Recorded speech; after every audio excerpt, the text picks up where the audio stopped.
In your house with O'Con. Hey, O'Con in your house. Hollywood in your house. Hypocrisy's head in the clouds. Curating all kind of loud. Wrestling in front of the crowds. Paragon's holding it down. Anybody can get it. Josh Joseph standing on his decisions. He is the voice. There is no choice. We as them boys in your house making wrestling noise. Moving fast just like cruiserweight action. In your house is the perfect distraction. Pumpers in your ears when you in traction. Get this work with some wrestling action. Smoke.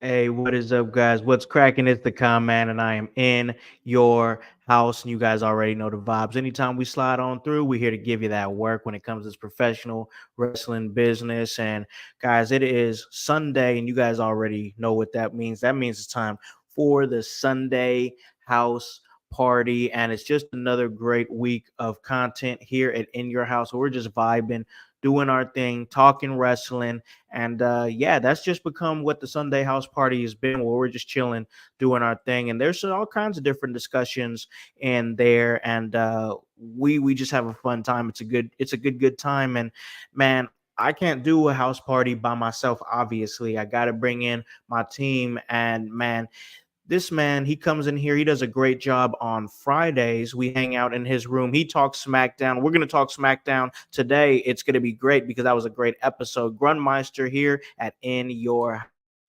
House. Yo, what is up, man? You know what? Hey. I've just been chilling, playing the new Call of Duty that came out on Friday.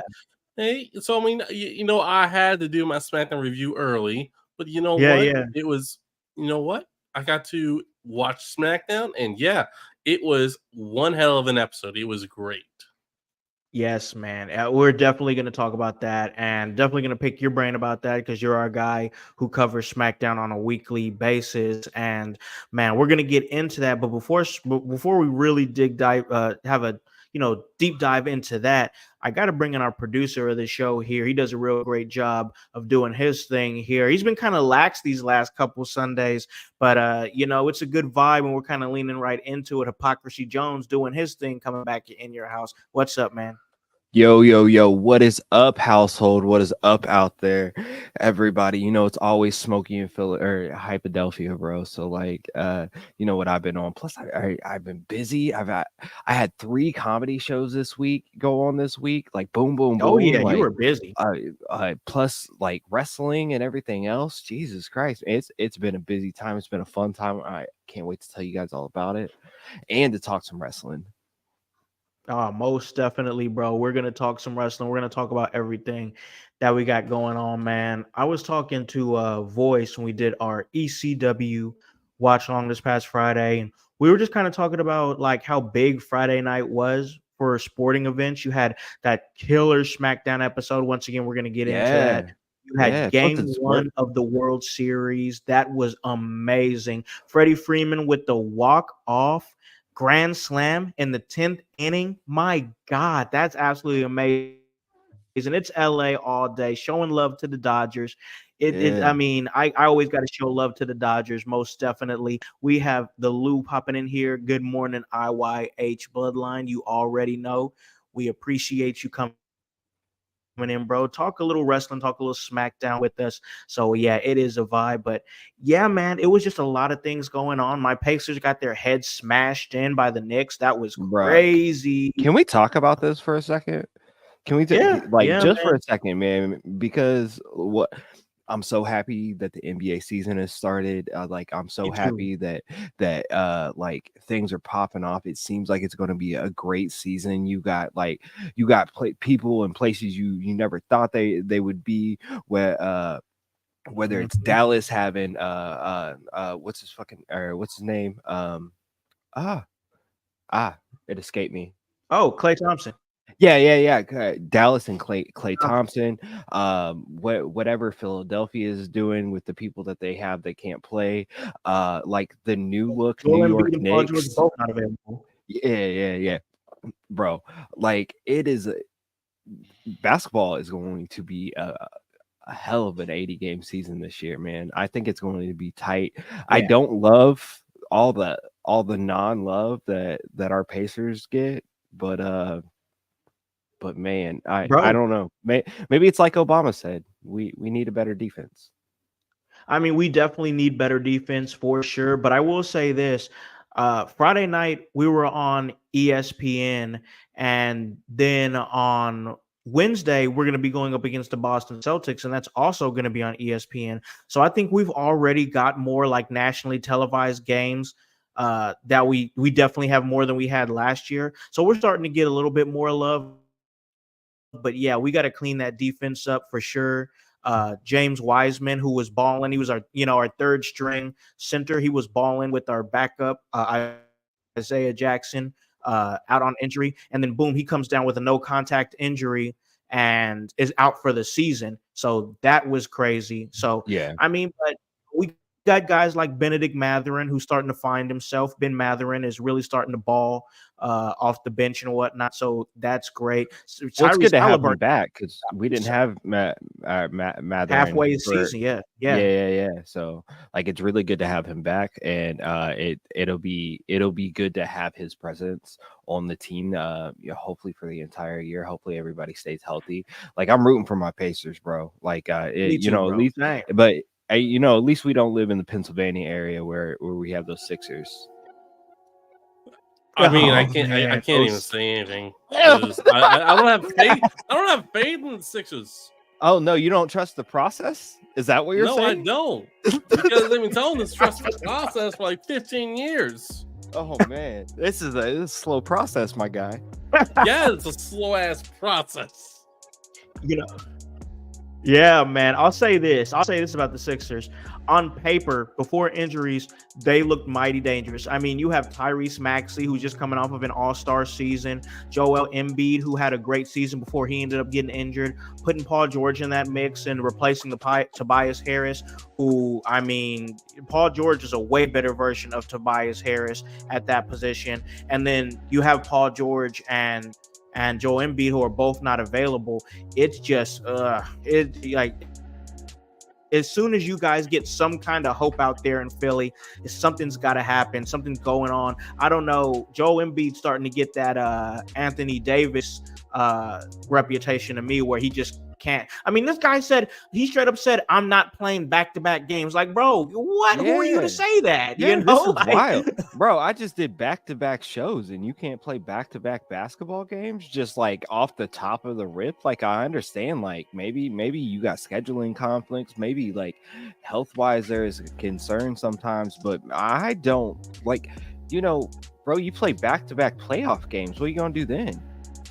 Exactly. Come on, bro. Like, it's just crazy because we talk about and we have Kevin Calloway here in the chat. He says Joel Embiid with all his talents isn't going to lead them to the land. He can't keep playing. Exactly. Yeah, that is exactly it.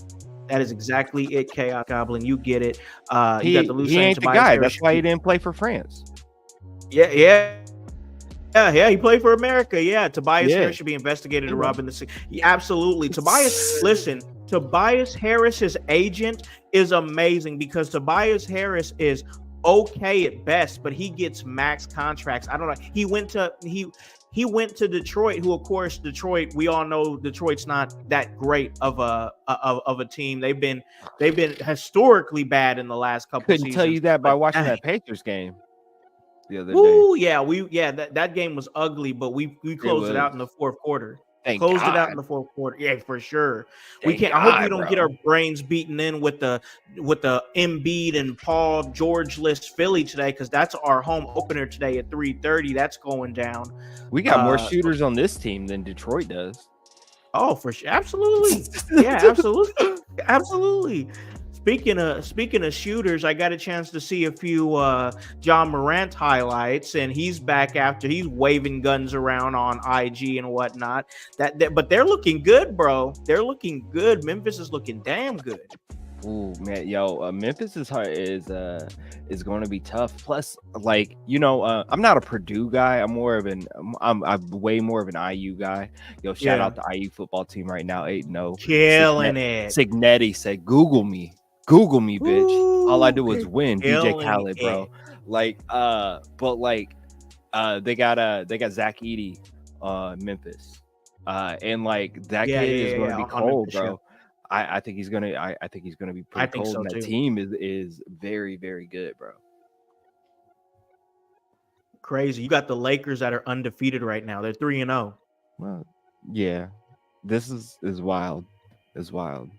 It's crazy, and it's not. You know what? It's not nothing against LeBron or Anthony Davis, but the rest of that team, because that's always been the thing with LA, right? For the last few years, is you have the guys there with James and Davis, but then it's building around them and trying to find the right pieces that builds around them, and that's always been the thing for like the last 3 years with them is keeping consistent role players around them. It seems like they're starting to figure it out a little bit, so that's good. This NBA season is going to be crazy, man. I'm excited about it, and everything that's going to come of it. This is really an exciting time for sports because this is where you simultaneously have hockey going on, you have basketball going on, football's hot and heavy, MLB is in the World Series, like everything going down. If you're a sports fan, you got to be loving it right now. Yeah, you absolutely got to be, bro. How you feeling about Bronny Jr.? I mean, I'll say this. I like the fact that after they're done with their road trip, that they're going to put him in the G League because he needs to be there. All jokes aside, because I was talking to Voice about it on Friday, and I was like, oh yeah, they had their historic moment, stepping on the court together, father and son, and they came together for a combined 16 points, 16 of those made by LeBron James. So yeah. So I kind of feel for Bronny Jr., bro. Tough spot to be in, right? I don't feel for him because I've been in that spot because I didn't have a dad, nor did I have a dad that played in the NBA that got me a job either. So, but he's in a tough spot. It's either get way better or never talk, right? Just this is your little money right now. Take this little money,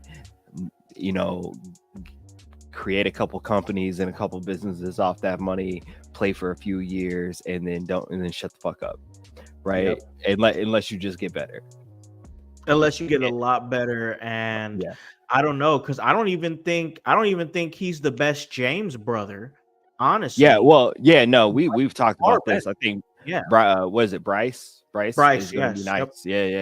He's gonna be nice. I don't know what level of nice he's gonna be, but judging from some of his highlights that I've seen and the height and the length that he possesses, he could potentially be a very, very developed, right? And I think that's the issue with Bronny, is that there's going to be a lack of real in-depth development because of who he is. You know what I'm saying? So they're like, oh, let's hurry up and throw you in the spot. Like, nah, let's keep him in the G League where he needs to be for a while. Let's be real. We're wrestling fans. This is a wrestling podcast network. Yeah. Now, most of the time, this is a wrestling show. But the NBA, the MLB, NHL, NFL, any acronym that you have in major sports, man, it's all sports entertainment. Yeah. This is about creating moments. This is about creating things that people will talk about, positive, negative, or whatever, or just straight up polarizing. They need these things. They didn't need Bronny Jr. to be good.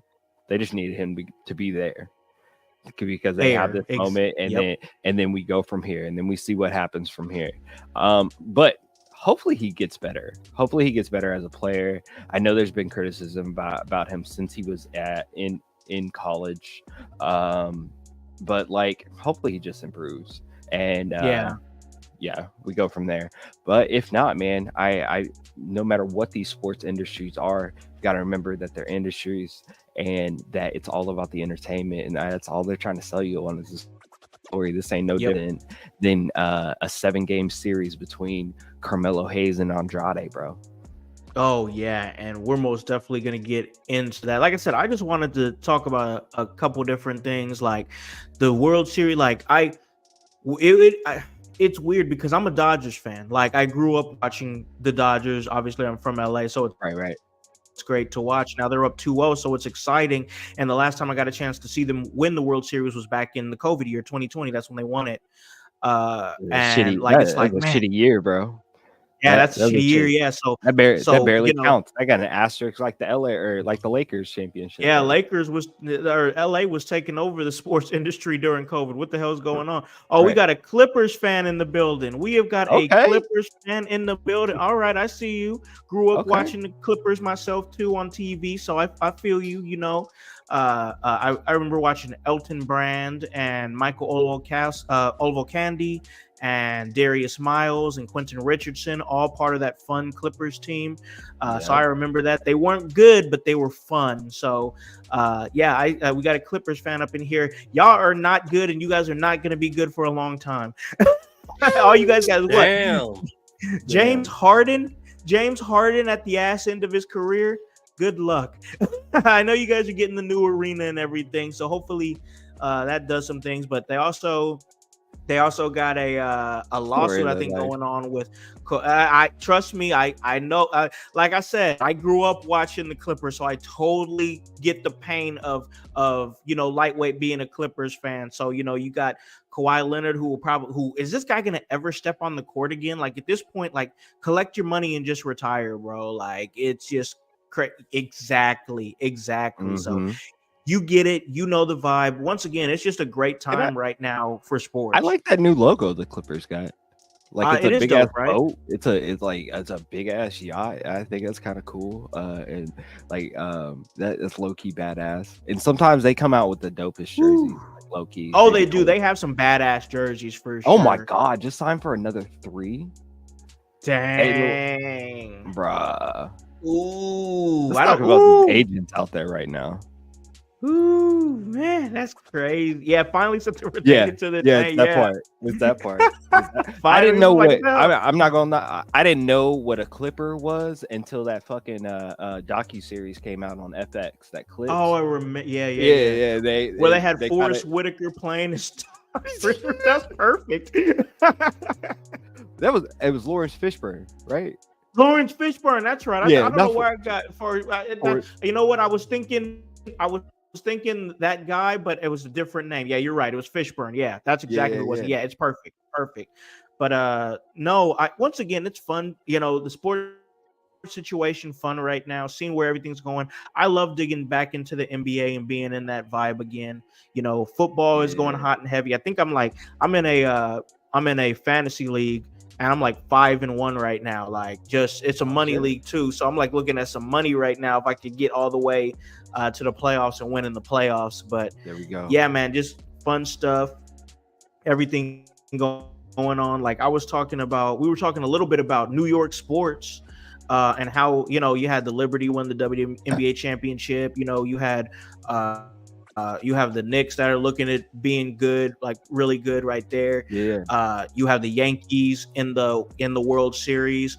And I think the only team in New York that's good for football right now is the Buffalo Bills. I think they're 4-2 because the Jets and the Giants, they're both, looking at, dwelling in the basement right now at 2-4. I think both of them are 2-4. So yeah, it's just crazy things in New York right now, bro. Can I pause you for a second? Yo, I want to continue the sports talk, but it's getting a little weird. Groon, what are you doing? Yeah, what have you been doing this whole time? Nothing. What are you doing? I'm doing nothing. He's been quiet. What are you talking about?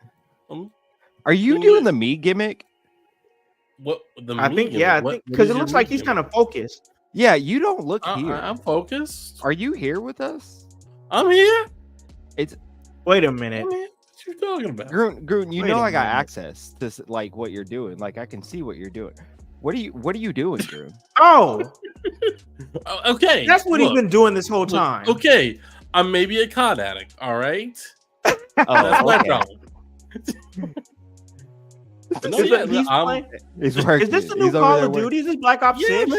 Oh, okay. It's new. Oh, wait a minute. Okay. All right. You over there putting in work? He is. Or getting worked. Both. No, I thought he just got a kill, bro.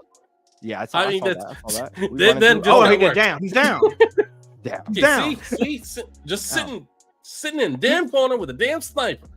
You know, I was gonna do this. I was gonna play some Black Myth today, but since you took over, yeah, you do your thing. I mean, I'm okay with it though. It just came out Friday. You know what? Let's let him play. We're gonna let him play, do his thing. We're gonna continue this episode. I like it. It's always the party. This is how the party goes, man. You always got somebody in the corner playing a video game and shit.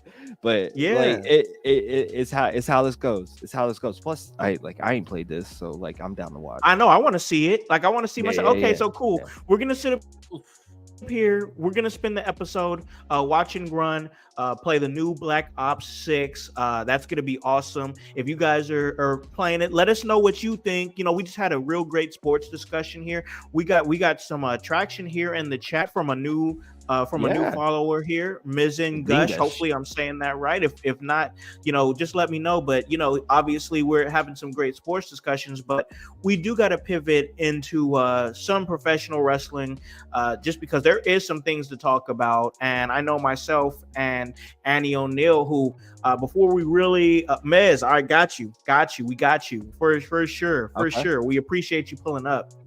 But before we get too deep into this wrestling talk, I got to acknowledge our team, our great team, Annie O'Neill over there at the Raw Deal, where I get a chance to work with her on Wednesday. She was out and about doing her thing with Kevin Calloway and, of course, the world's most dangerous game and podcaster, Paragon, and that was awesome. Annie got a chance to make her debut, her commentary debut, at Frontline Pro Now or Never. That was in Wisconsin, so that was awesome for her.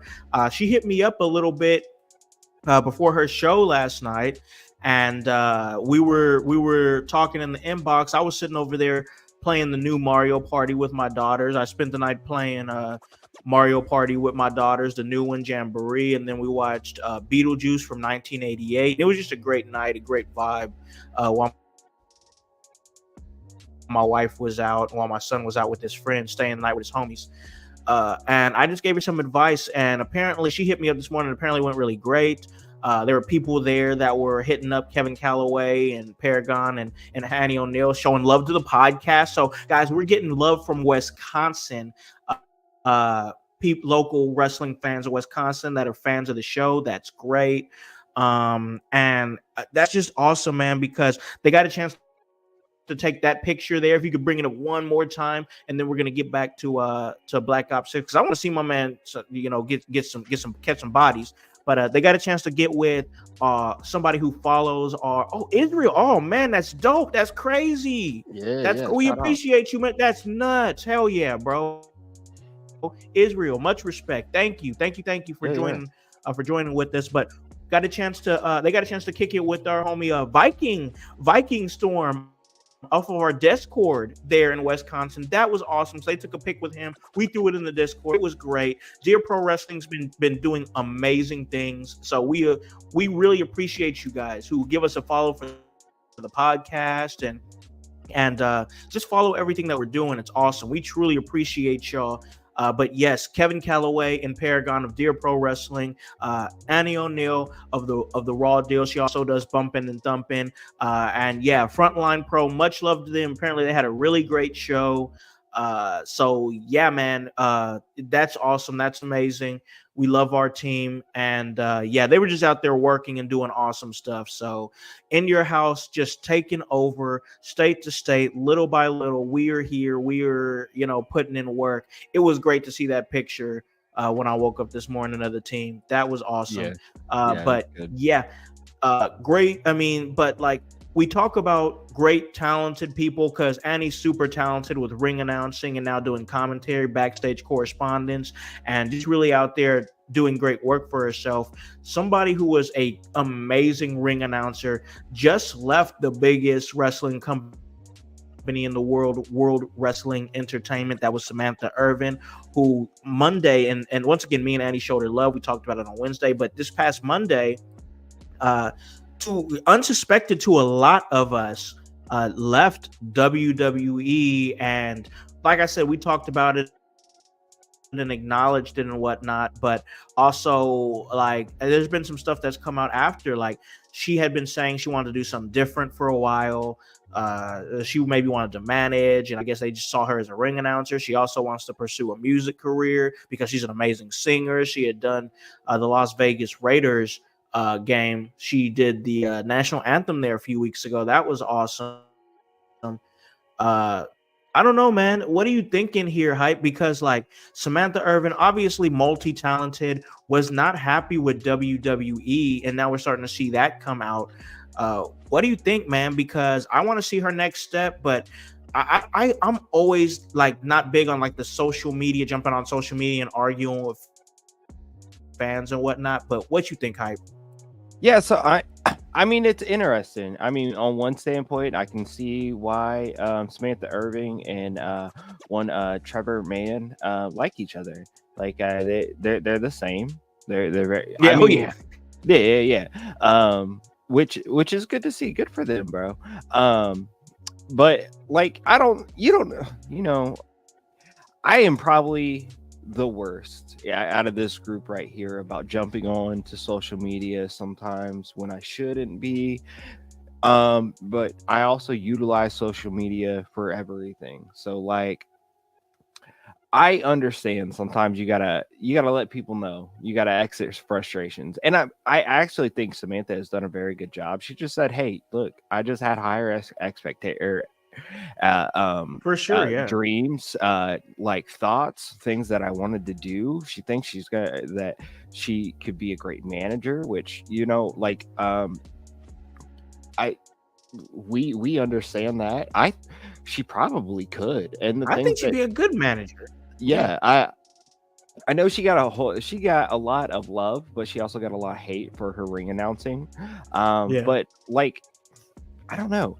She seems like the type that she's gonna go after anything that she wants to do. But also, even if she's doing something that she doesn't love to try to get somewhere, she still put her all into it, and she still added her own flavor. And like she seems like one of the most respectful people, just overall in general. Like I'm not really worried, and I wish her the best of luck. I just man, I'm still worried about Trevor though. Like he ain't. I don't know what they doing over in AEW, but it's okay. So I think it was Voice who had this idea. I want to be correct if I'm wrong, but I think it was the idea of putting him over and making him like the Ring of Honor champion, making him the face of Ring of Honor for a while, and then eventually bringing him to AEW with the bigger status, because he'd be like, okay, for example, look at Athena right now. Like Athena's been the Ring of Honor Women's Champion for a long while. And like when she finally does full time come to AEW, there's going to be a lot of hype behind her name because she carried the Ring of Honor brand so well. And honestly, it's basically like a really great NXT champion finally making their main roster debut on Raw or SmackDown. It's highly anticipated, and what can they do next? I think that there's just so much going on as far as the landscape of AEW and what they're wanting to do. I think that there's a good chance he can get lost in the shuffle. And if he just takes that and becomes a really great Ring of Honor champion, which right now, who is it? Freaking Chris Jericho? Like I get why he's the champion because they want more eyes on the Ring of Honor product, but like why not just slide Ricochet in that spot and make him like a respectable Ring of Honor champion where he's defending often, he's the guy, and then boom, boom, boom, you've built him up in such a way you could bring him back to AEW and he won't get lost in the shuffle. I mean, I could see what you're saying with Athena in some ways, but also like I feel like the only people that will know Athena for what she has been doing lately are hardcore wrestling fans. And I get that is AEW's niche. That's who watches AEW. That's the niche thing. Yeah, that is, but even you have casuals in that you can be a hardcore wrestling fan but not wanting to watch the 87 shows that like come on or pay for all of the, you know, although I think a lot of people know Athena and there's a lot of people that have respected her reign, myself included, in Ring of Honor, everything that she's done from helping to make Billy Starks a bigger talent, better talent, to everything that she's done for the brand. I think even when she comes back to AEW, it's not going to get the response that it really should. And I worry about that for a man like Ricochet too, because yeah, maybe you give him the Ring of Honor belt, but like, how is that making him bigger than what he was? He's a former Intercontinental Champion, United States Champion, I believe, the very first Speed Champion, even if that's a silly made up belt, or whatever. But they all are. How is that making him a bigger star than he already was? So it's not, because he's not in WWE anymore. He, Intercontinental Champion, United States Champion. Like if I'm in the way of AEW, this is just me. That doesn't matter. That doesn't matter. It's about what you're doing here. So I'm okay with lateral moves. I'm fine with it. I'm fine with it too. Lateral moves are great if you were in a position to need to make a lateral move, but I don't think he was in a position to need to make a lateral move. I thought he was in a position, I don't think so either, to make a progressive move to go upward with upward trajectory, and it doesn't seem like that is what happened. To be honest, the way WWE wrote him off, he could have came back to WWE as a bigger star. And I think you're not saying anything I don't agree with. I don't think that maybe even he realized that in itself. Although you got he debuted in Wembley, correct? Right. Yeah. I still don't think that was the same sort of pop, bro. No, I don't. I don't. I just, at the end of the day, bro, like, the talents are going to do what they feel is best for them, and at the same time, it's just crazy. WWE, that brings me back to my childhood. Yeah. Oh man, that's what we talk about, man. That's what we talk about. He said we can call him Mez. So like, in the first person I thought of was Miz, because like, obviously, but yeah, me too. That's crazy. Yeah, that's what's up, bro. That's what's up, though.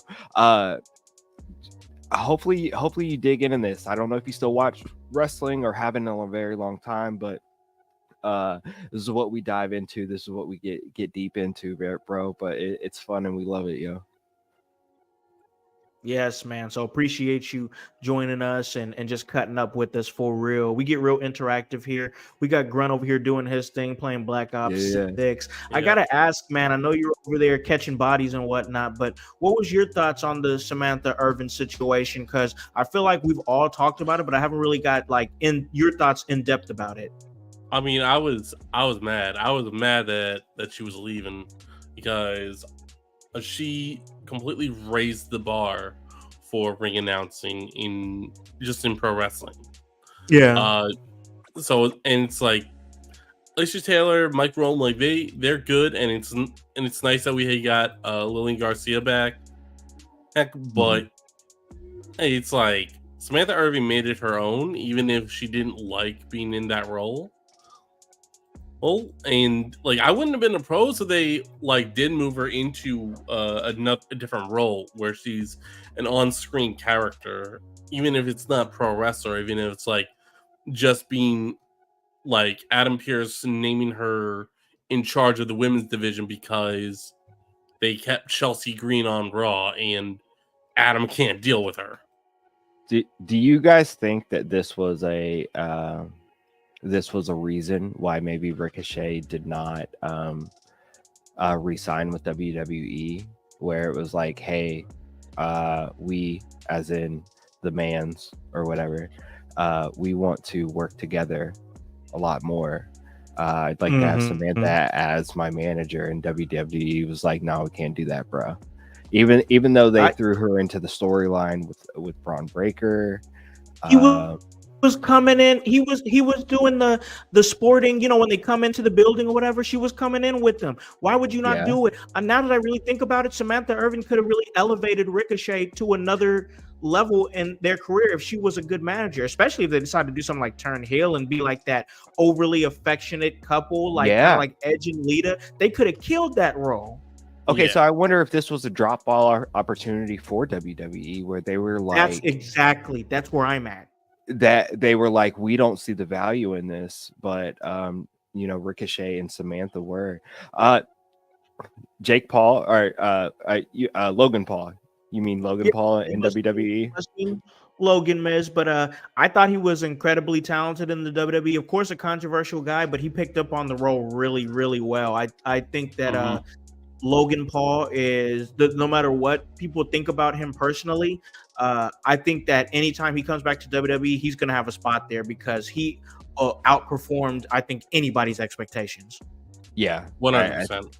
I think so too. I don't love the guy at all, but man, I cannot knock his talent because it's all there.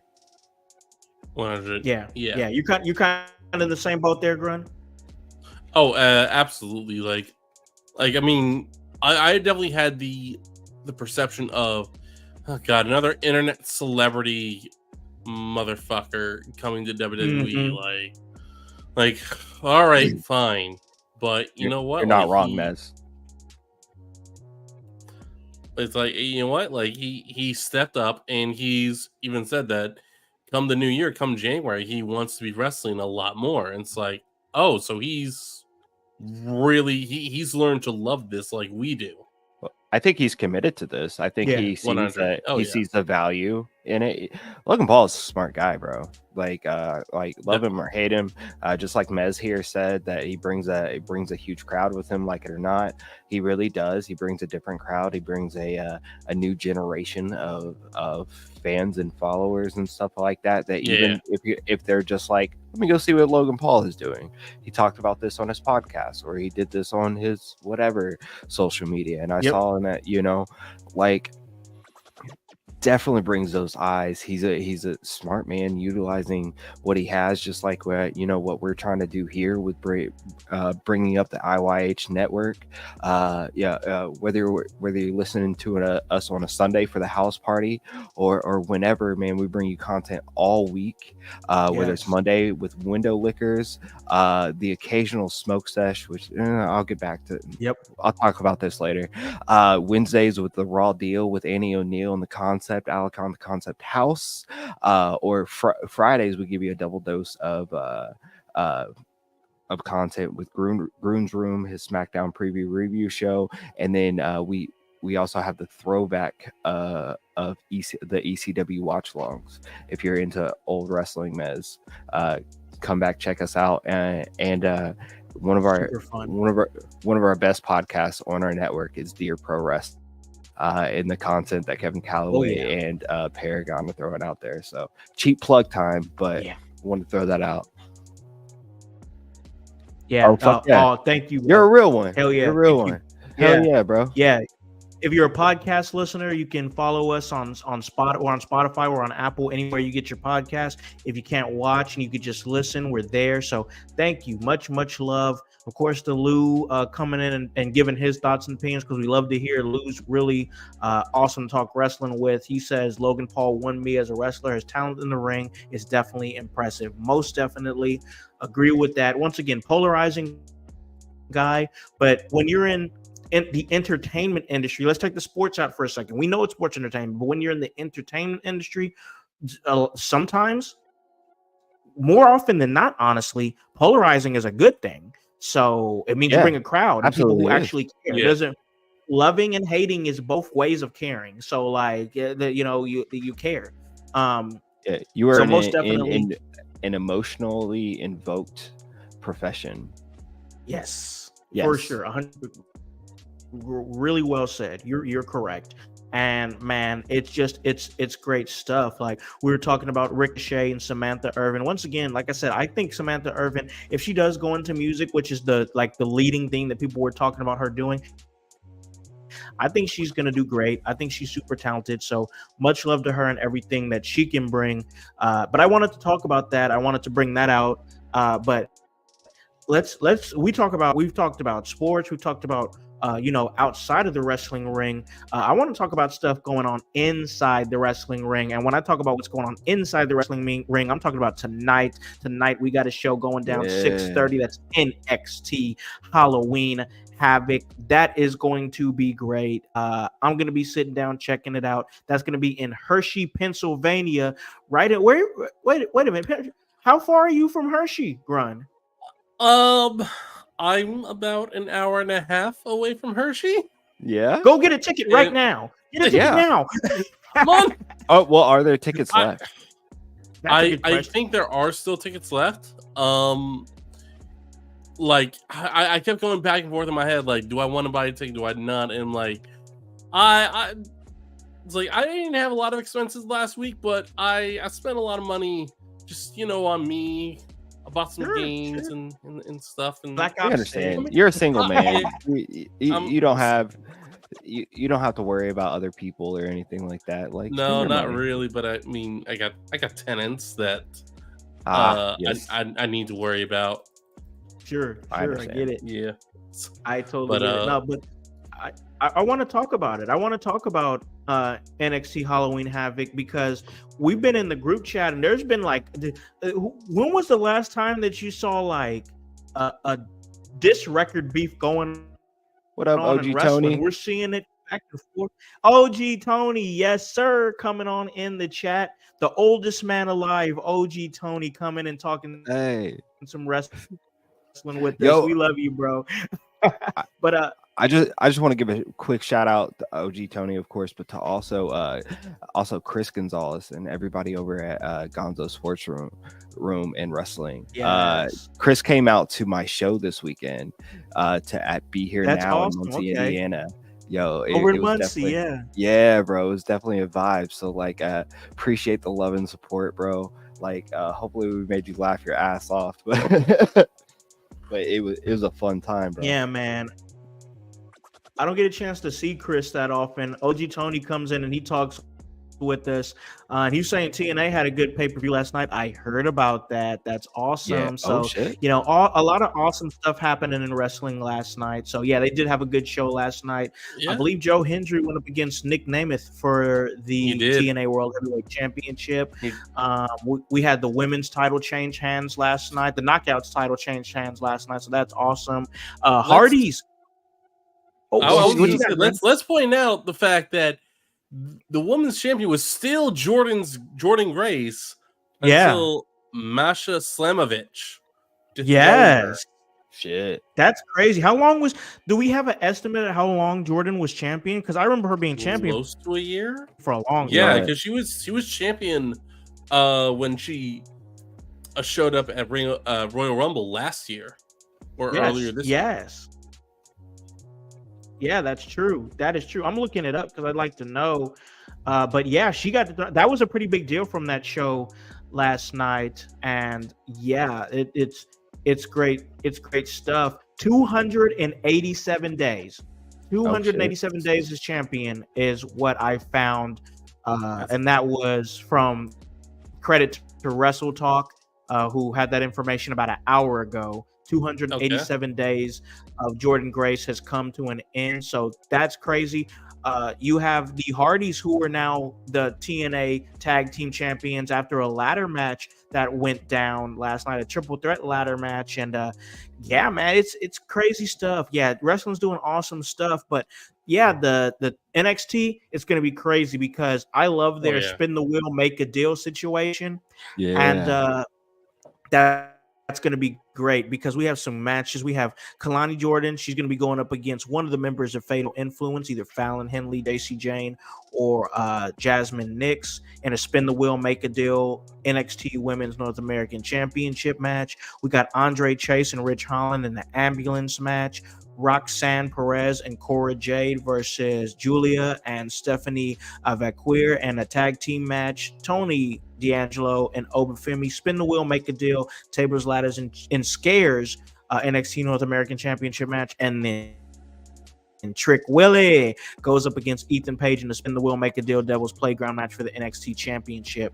I got to tell you, pretty exciting card, honestly. It really is. And it's gonna be fun. This one kind of crept up on me, but now I'm like, oh man, I got a lot of stuff to watch. I got my Pacers game to watch. I got to run my boy over to this training facility. He's doing some training to get ready for his basketball tryouts, and then I'll be locked in 6:30 in front of the TV checking out NXT Halloween Havoc. I gotta ask you, Grunt. I know you're over there doing your thing, having a blast playing Black Ops 6, but I want to ask you: is there out of any one of these matches? Is there one that you're looking forward to the most, or where's your anticipation for this show? Oh, you know what? I tuned into NXT this past Tuesday night, and I'm all in for the NXT Championship match. Trick Williams and Ethan Page. That promo segment, it almost was like Ethan sort of turning face with his promo. I can see that. It's like it was like it was still very much like heel, but it's like same time like he's pointing out like some cold hard facts that Trick Williams had the next in line program. Ethan Page didn't have that. Ethan Page has been looked at as the secondary wrestler. He's been looked at as AEW only wanted him because they wanted Josh Alexander. They thought if they signed Ethan Page, they could sign Josh Alexander, which never seemed to happen. So, yeah, Ethan Page, his entire story is that people did not believe in him. WWE believed in him. NXT believed in him and gave him a chance. And he is proving that he has always been a star.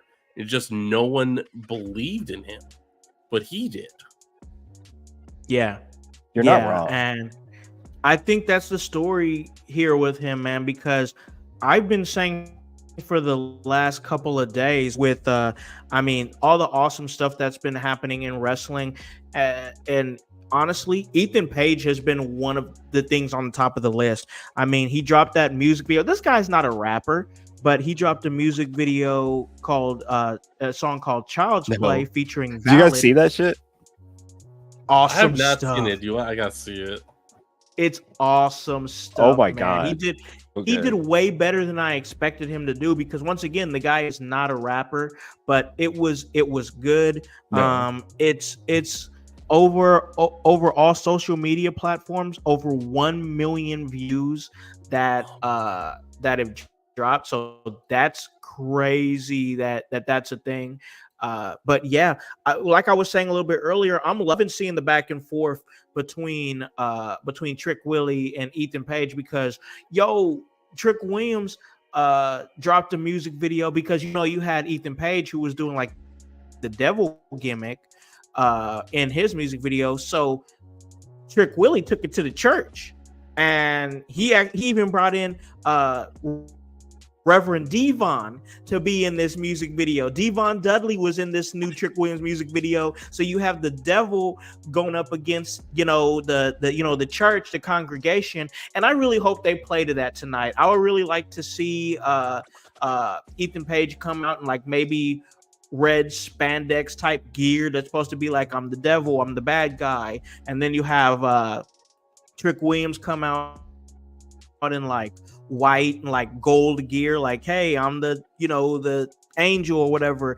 Like, yeah, like that's, and there it is, 1 million across all platforms. But I would like them to play to that. I think it's a good vibe. It goes with the gimmick of the night, which of course is going to be Halloween. We're in the spooky season. I love it. Once again, I was just vibing and really watching some stuff. But yeah, man, but this is going to be a good show, and I'm excited about it. Hype. What about you, man? What do you got? What do you loving, man? That's a dope poster. That's crazy. Yeah. But what do you look forward to the most, man? Amazing. What's going on with you, man? Yeah. Yo, so this Devil's Playground match between Trick Willie and Ethan Page is definitely going to be very, very good. But I am I am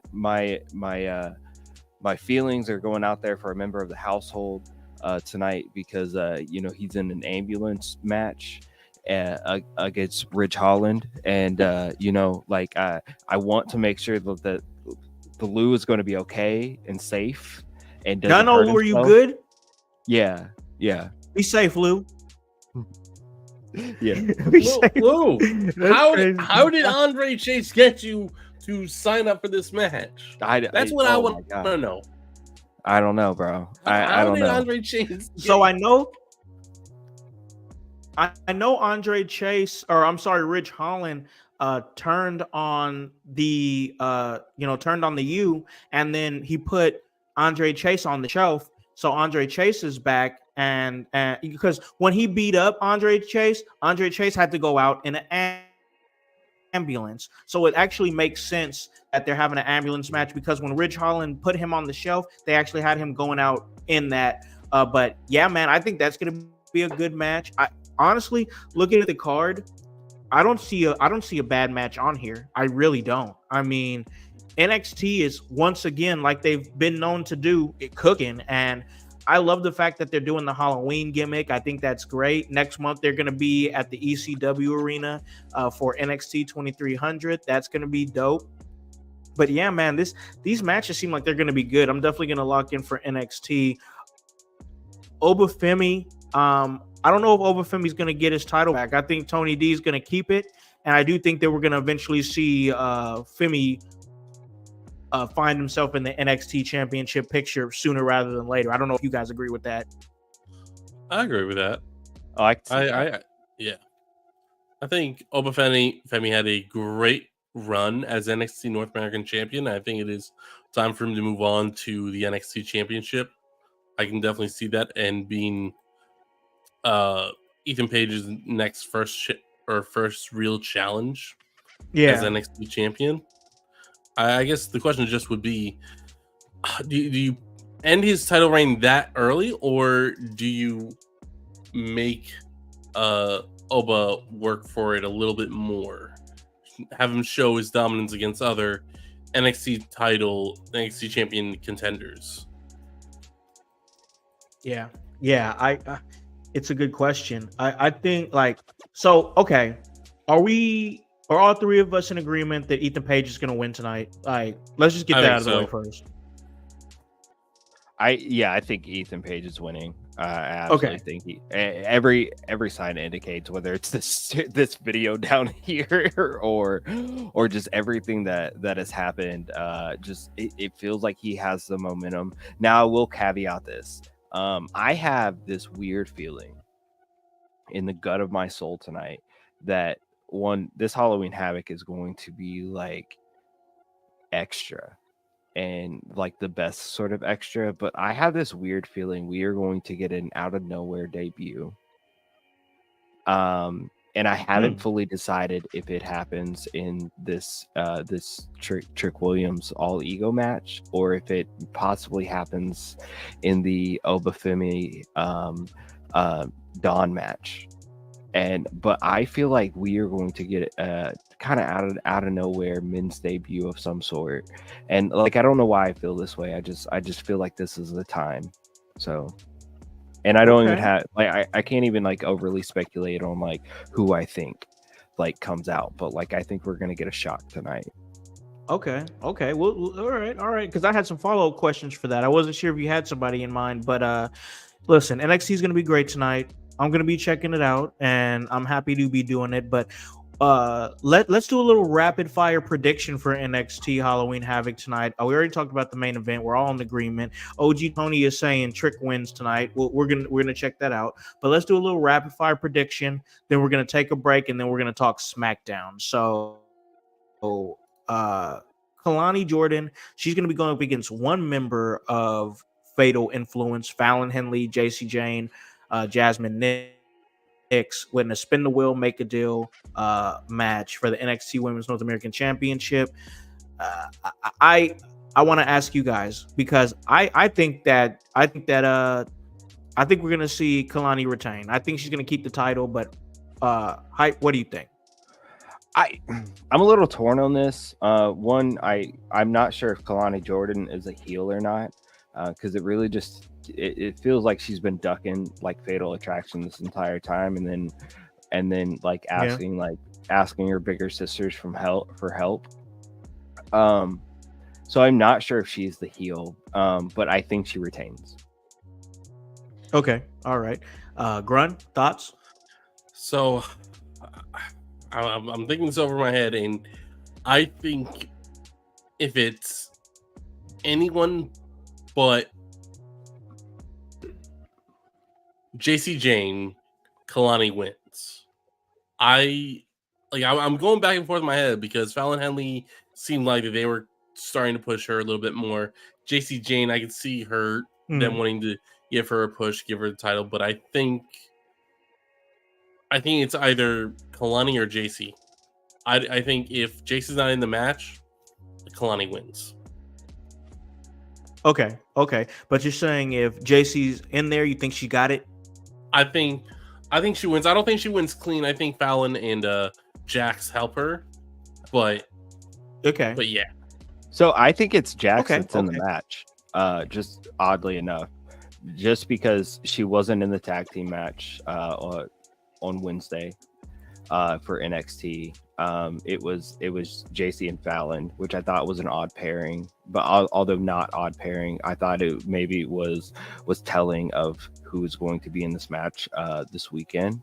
Maybe I'm wrong, but like this is also why I feel like Kalani's going to win regardless.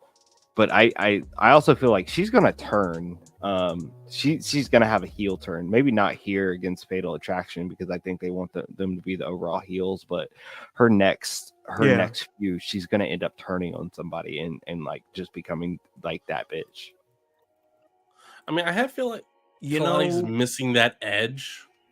I think it's coming. I think they've been trying to tell this, especially if you watch the commentary and things like the interaction between like her and Booker T and things like that throughout this little feud. I think it's coming. I think they're just like future casting it. You know what I mean?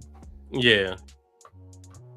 So I got this. I just had this thought come in my mind. What if they didn't do? This is just me thinking. They didn't do Ricochet and Samantha Irvin because maybe they're gonna eventually lead to possibly doing that plan with Carmelo Hayes and Kalani Jordan. I could see that as well. I can see that. Yeah. I could. It'd be good, right? I think it'd be good, especially if they're both heels and like overly affectionate. They date in real life, so it works. So like, I'd want to see that. Hell yeah. Hey, shout out OG Tony, and everybody who's watching or listens. Check out Gonzo's Sports Gonzo's Wrestling Room. Gonzo Wrestling Room. Yeah. They're going to be live in Danville, Indiana at Warrior Pro Wrestling, 3 p.m. today. So check them out, yo. Please go check them out. Check out everything they're doing. They do great work. Love those guys. But let's continue these predictions real quick because we got to take a break. Roxanne Perez, Cora Jade versus Julia and Stephanie Vaquer. What do you guys got? This could be a really good match. I think it's gonna be Julia and Stephanie. But what do you think, Hype? Oh no, this is Cora and Julia and Roxanne Perez. Yeah. I'm sorry. Lapse of memory. But I don't think Stephanie Vaquer and Julia win this match. Now I could be wrong, but I think they're looking for reasons to crack this friendship or to at least put some cracks in this friendship, and they may want to start it early. And I think that Roxanne and Cora they're gonna somehow come out on top because they're thinkers, and they have more friends here than Stephanie and Julia do. Okay, so we see that, and it might work, better because I don't even like these are all 4 serious competitors for that women's tag team championship. Like, I understand we're having a tag team match and we're probably more than likely leading to something, maybe even possibly a fatal 4-way at some point. But like, I'm gonna let it cook because once again, these are 4 amazing talents. This is like great stuff. So like, I think it would have hit different if they were fighting for the title in a fatal 4-way. But I get why it's not right now, so it's okay. I get it. But Grun, what do you think, man? Who do you got? I'm of the belief that it's too early to give Julia and Stephanie a loss on this caliber, on this level right now. So I think you give them the win, and I like what Jones is thinking, that they're going to start build the cracks between Roxanne and Cora. Yeah. I think you need to, because I think that, you have too deep of like, it's very, that women's division on NXT is like disgusting right now. Like, so much great talent right there. Whether you're talking about Fatal Influence, Kalani Jordan, Roxanne, Jade, Julia, and Stephanie, but you have like Lola Vice that's hanging out over there. I mean, so much just great talent. Who's she's starting to come up, but I can't. I know Jakara Jackson and who is Lash Legend? They're coming up. They're moving up. But there's Jada Parker. That's her name. Jada Parker starting to come up. Carmen Popovich. Oh, okay. I think I'd have to look it up because I'm not super familiar with all of their newer ones, but like the ones I named, I mean, that's a stacked roster. No, 100%. So yeah, I think that you gotta break that up. But all right, Tony D and Obafemi in a spin the wheel, tables, ladders, and scares match. I think that's gonna be fun. Once again, I'm still in the mindset that Tony D is gonna retain because Obafemi is gonna be moving on to bigger and better things. But Grun, what do you think? I got Tony. I think Tony's gonna have a healthy run as NXT North American champion, and I think we see him followed up to the main roster, or Raw or SmackDown, sometime next year. I could believe that. I like that. Yeah, I could see that. I like to see the whole family do it together, but I think there's still development with some of those guys, so we'll see how it goes. And sometime next year, who knows where they'll be at. But Hype, who do you got? Obafemi or Tony D? I want to lean Oba, but I think you're right. I'm really torn because I think this story is going to continue. I know you said it's looking like Oba's going to lead to bigger and better things, but I don't know. I think this story is going to continue, as we saw during NXT. We saw Oba's interaction with Nikita Lyons. Yeah, and I just speculating. Maybe Nikita Lyons had something to do with the attack on what's her name from the family? I can't remember. Rizzo. Rizzo. Yeah. Adriana Rizzo. Yeah. She was attacked suspiciously during NXT last week prior to the match between what was it? Yeah, it was between Oba and the lawyer. So I don't know, bro. I think they're still gonna. I think they're still gonna be going on with this a little bit longer. So I don't like, and because of that, I want to lean Oba, but I'm torn. Right. It's just because they're gonna continue. You think they're gonna continue the story? Yeah. Okay. All right. So either way, what happens? I just want to get predictions out there because we still have. We still have a big show coming up, Crown Jewel. So we got to talk about that. We have to talk about this banger SmackDown. That's pivotal. We have to, because it was so good. But before we do that, we're going to take a break. We're going to pay a few bills because we got to get that done, get these commercials out the way because we're about to get real hot and heavy with this SmackDown talk. But ladies and gentlemen, that's on the other side of this break. Hello, everyone. It's the Pope Elijah Burke, founder and president of the Love Alive Charity. I wanted to take this brief moment to share with you my charity's continued humanitarian efforts to positively impact the impoverished communities in and around the greater Jacksonville area. This cannot be possible without your support. If you'd be so kind, please take a moment to visit our website, love-alive.org, to learn more about the charity and its mission. Also, feel free to donate to our 501c3 organization that operates off of the donation of the public, which is you. Whether that be by website or via Cash App, $1 help makes a difference in the lives of others as we continue to positively influence many people by being the change that we wish to see in the world. Exciting things are happening at the Kokomo Press. Yeah, very exciting things. Not only are we bringing you comedy shows, an open mic once a week, skits, videos, funny jokes on our page, and satire news stories, but now you can support us by going to kokomopress.shop. It's that simple. You go to kokomopress.shop, you find a t-shirt, you find a hat, maybe in the future some stickers and some posters. You go on there, you buy one of those from us, and percentage of the proceeds will go to us and help support what we do. We appreciate every person who just likes, subscribes, does all that. But if you go to kokomopress.shop and you buy something, we'll know who you are. You send us a photo of it. We will post it on our page and shout it out. Thank you so much. Go to kokomopress.shop, buy all your shirts and hats needs, and support the Kokomo Press. Thank you guys so much. kokomopress.shop. Hey guys, welcome back to In Your House, and you guys already know the vibes. Anytime we come through, we talking wrestling, and man, we had a great first half there of the episode. We talked about a lot of things, and it see Halloween Havoc going down. That's going to be great.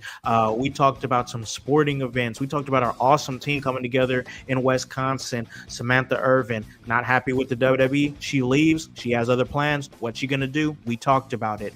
But guys, now we got to really dig deep and see what is going down on the SmackDown side of things, because this was a crazy episode that really capped off a great night. Once again, you had the World Series.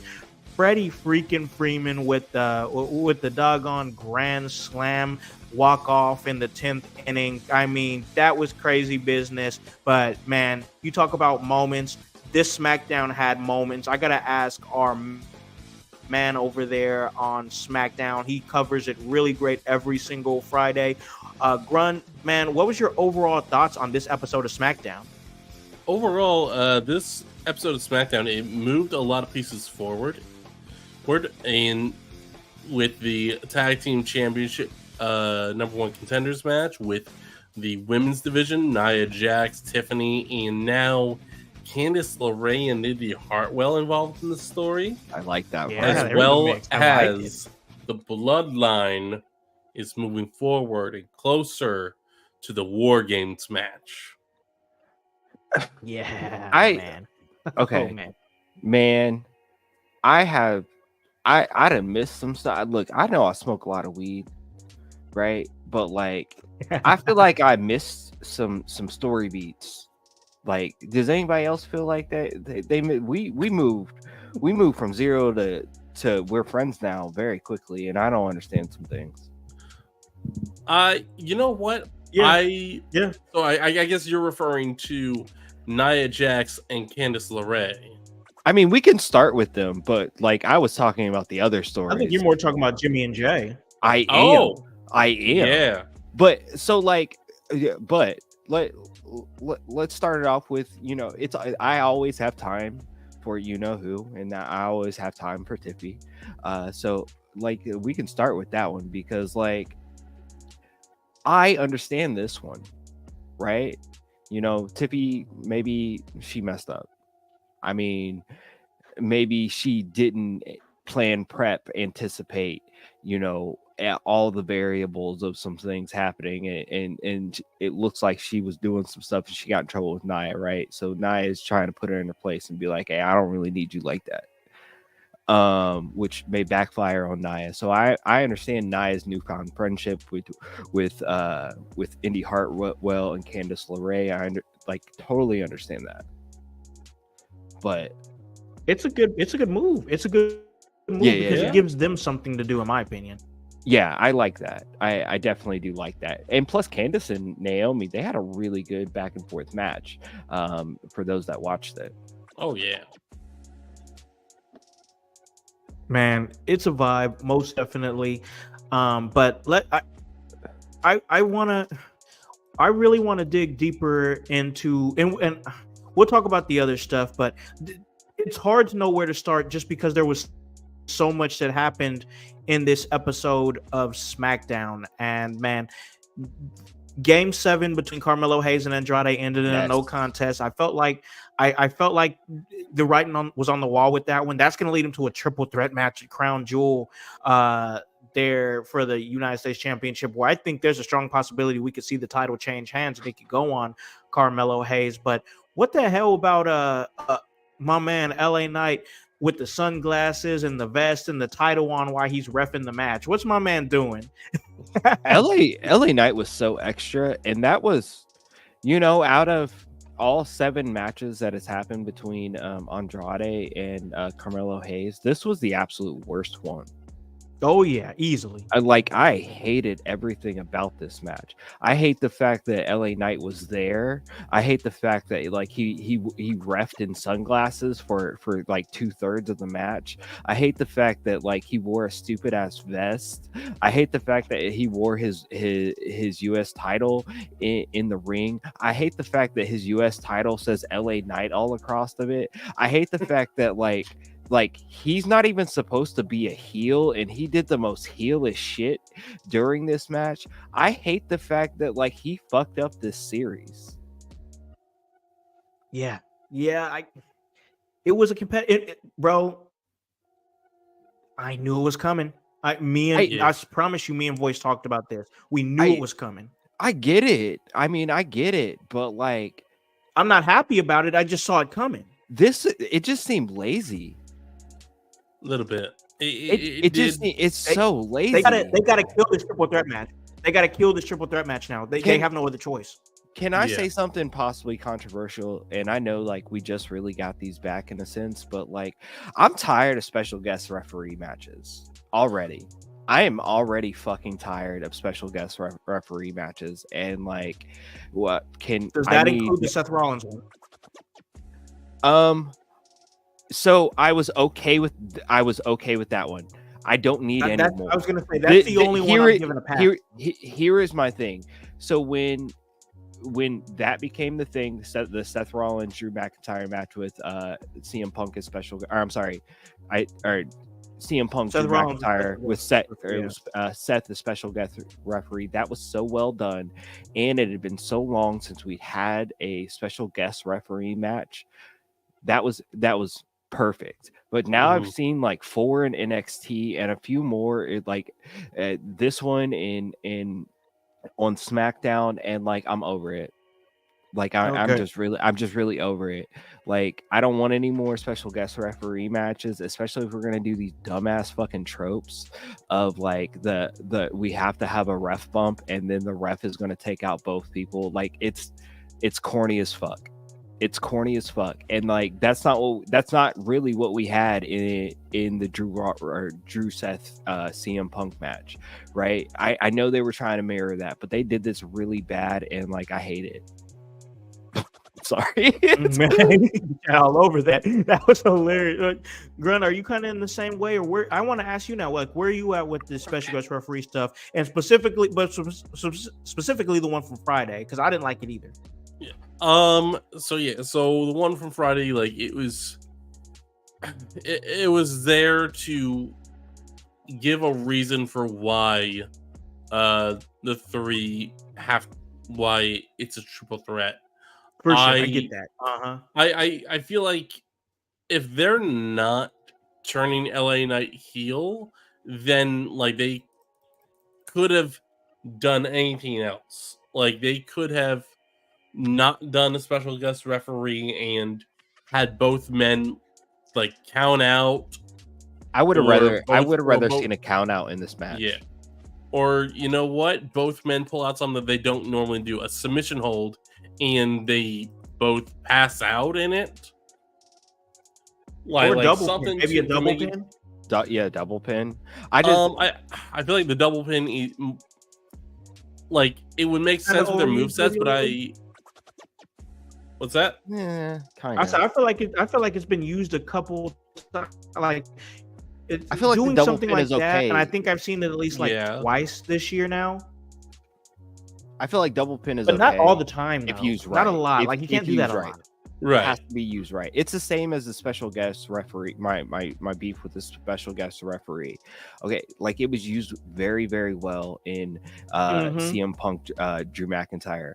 It was also used fairly well in Trick Williams, Ethan Page with CM Punk as a special guest referee. Trick Williams match where he was special guest referee against Ethan Page and I can remember. I hated that, and I also hated this one. Fair, no, fair. Like once again, this was a really great episode of SmackDown. But yes. Yeah, that was a low point. I was not down with that. It for sure. It kind of took me out. It kind of took me out, and like I was happy that there was a Nia Tiffy segment after that, because that at least brought me back in. I was like, okay, cool. This whole LA Knight stuff is stupid. Like maybe I'm just an LA Knight hater. I have not been on this train for a while. I thought he was cool. I have noticed it just seems that. lame. I might just listen. No. Let me talk. Let me say something, because I know that you've been on that train for a while with LA Knight for sure, and if I'm being completely honest, I'm kind of there too. I am, and you know me, man. I'm super like pro talent. Like I'm big time, and I loved the LA Knight thing for a long time. But like it feels like I know he's the baby face, but it also feels like he's just kind of a dick. You know what I'm saying? Yeah. Like he comes off as just a dick. And you know, I don't know if that's what he's obviously. I think that's what he's trying to portray, but like it doesn't work when you're supposed to be this uber baby face that we're over with the crowd. I know it's supposed to be like giving Stone Cold Steve Austin, but it's not, and it just I don't know. Stone Cold had a reason. Like he was rebelling against authority. LA Knight is not. He's not. He's a champion. He's in a great prominent spot in the. He's not being held down. You know. No. Actually, he's been uplifted probably a little bit too far, in my opinion. But maybe that's hurting bowling him. Alley, Groom? Oh, okay, never mind. Was it? I thought you were in a bowling alley. Well, there is a bowling alley. I think I saw it. There it is. The zombies. Oh, okay. That's dope. Okay. Yeah, but this is supposed to be the Transit remake map. Oh, okay. I see it.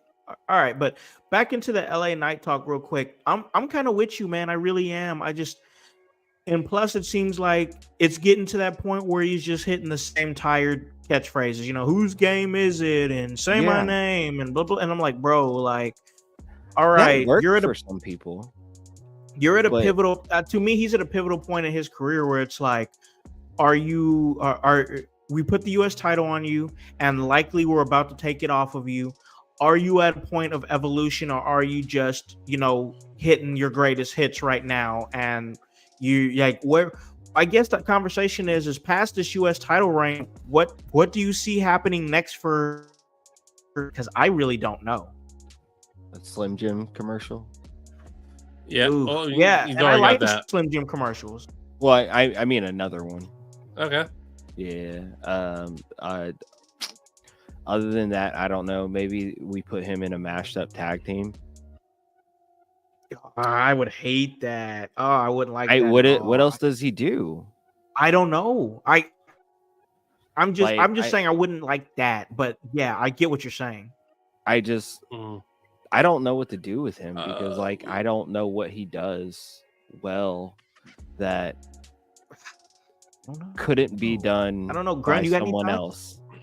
Not yeah. Like so I did one thing that popped in my head, and that is LA Knight goes to Nick Aldis and after he loses the United States Championship and is like, man, I'm sick of this. I don't get the respect I deserve and yada yada yada. Trade me to Raw. Mm-hmm. And then that's how you get Jey Uso on SmackDown. Okay, because do a trade. Yeah. Okay. Yeah. I wouldn't honestly. I wouldn't hate that because it gives LA fresh opponents and possibly a heel turn. You know what I'm saying? Yeah. Raw is already very heel heavy. Why? What? He doesn't have to. He doesn't have to be a heel there, but it does give him fresh opponents. You know. Yeah. I mean, I don't think he'd be a heel there. He'd just be a dick to the Judgment Day for a little bit, and like then for sure. Probably I can see fall that. off again. But Yeah. I don't know. I feel like in this time frame, we're going to turn some heels babyface, and by the time Logan Paul returns, you can have the unlikely pairing of LA Knight teaming up with Logan Paul. Okay, so I had that thought as well, and I don't know how we get there, but I could see it. I could see that, and I wouldn't hate that. Actually, I would not hate that either. Maybe you throw a Miz in there as well, as he's changing back to. I wouldn't hate that either. That's good. Miz. Bro, you know what? Like, that's a really good stable, actually. It's not bad. That's a good stable. Oh man, it's a not trio bad. of megastar dicks. Oh man, and we get Austin. Maybe we don't get Austin Theory, but we get Grayson Waller in there with an Austin Theory face turn. Yeah, I can see that. This idea. Wow, this is good stuff. This is good, very good. We could call it the 4 dickheads. I mean, WWE is out of their PG era, so I mean, we can. I obviously I don't think that's what they call themselves, but we can have other people call them that. We can have Seth Rollins call them that. Like I can Seth see Rollins Seth Rollins could do it. Yeah. The Rock would totally do it. He wouldn't have no problem calling dickheads on TV. This is why we need jobs. Now, when this happens in about 4 to 6 months, come back. You heard it here first, as always. Yep. So I like it because it's giving like Hollywood four horsemen almost. Like because you have Miz would be great and like that even if you want to call it evolution, Miz would be great in like that Flair role where he's like he does his thing, but he doesn't have to do too much. But he can still wrestle. You know what I'm saying? He can still wrestle, and Miz is honestly doing great stuff. Then you have Waller as Orton.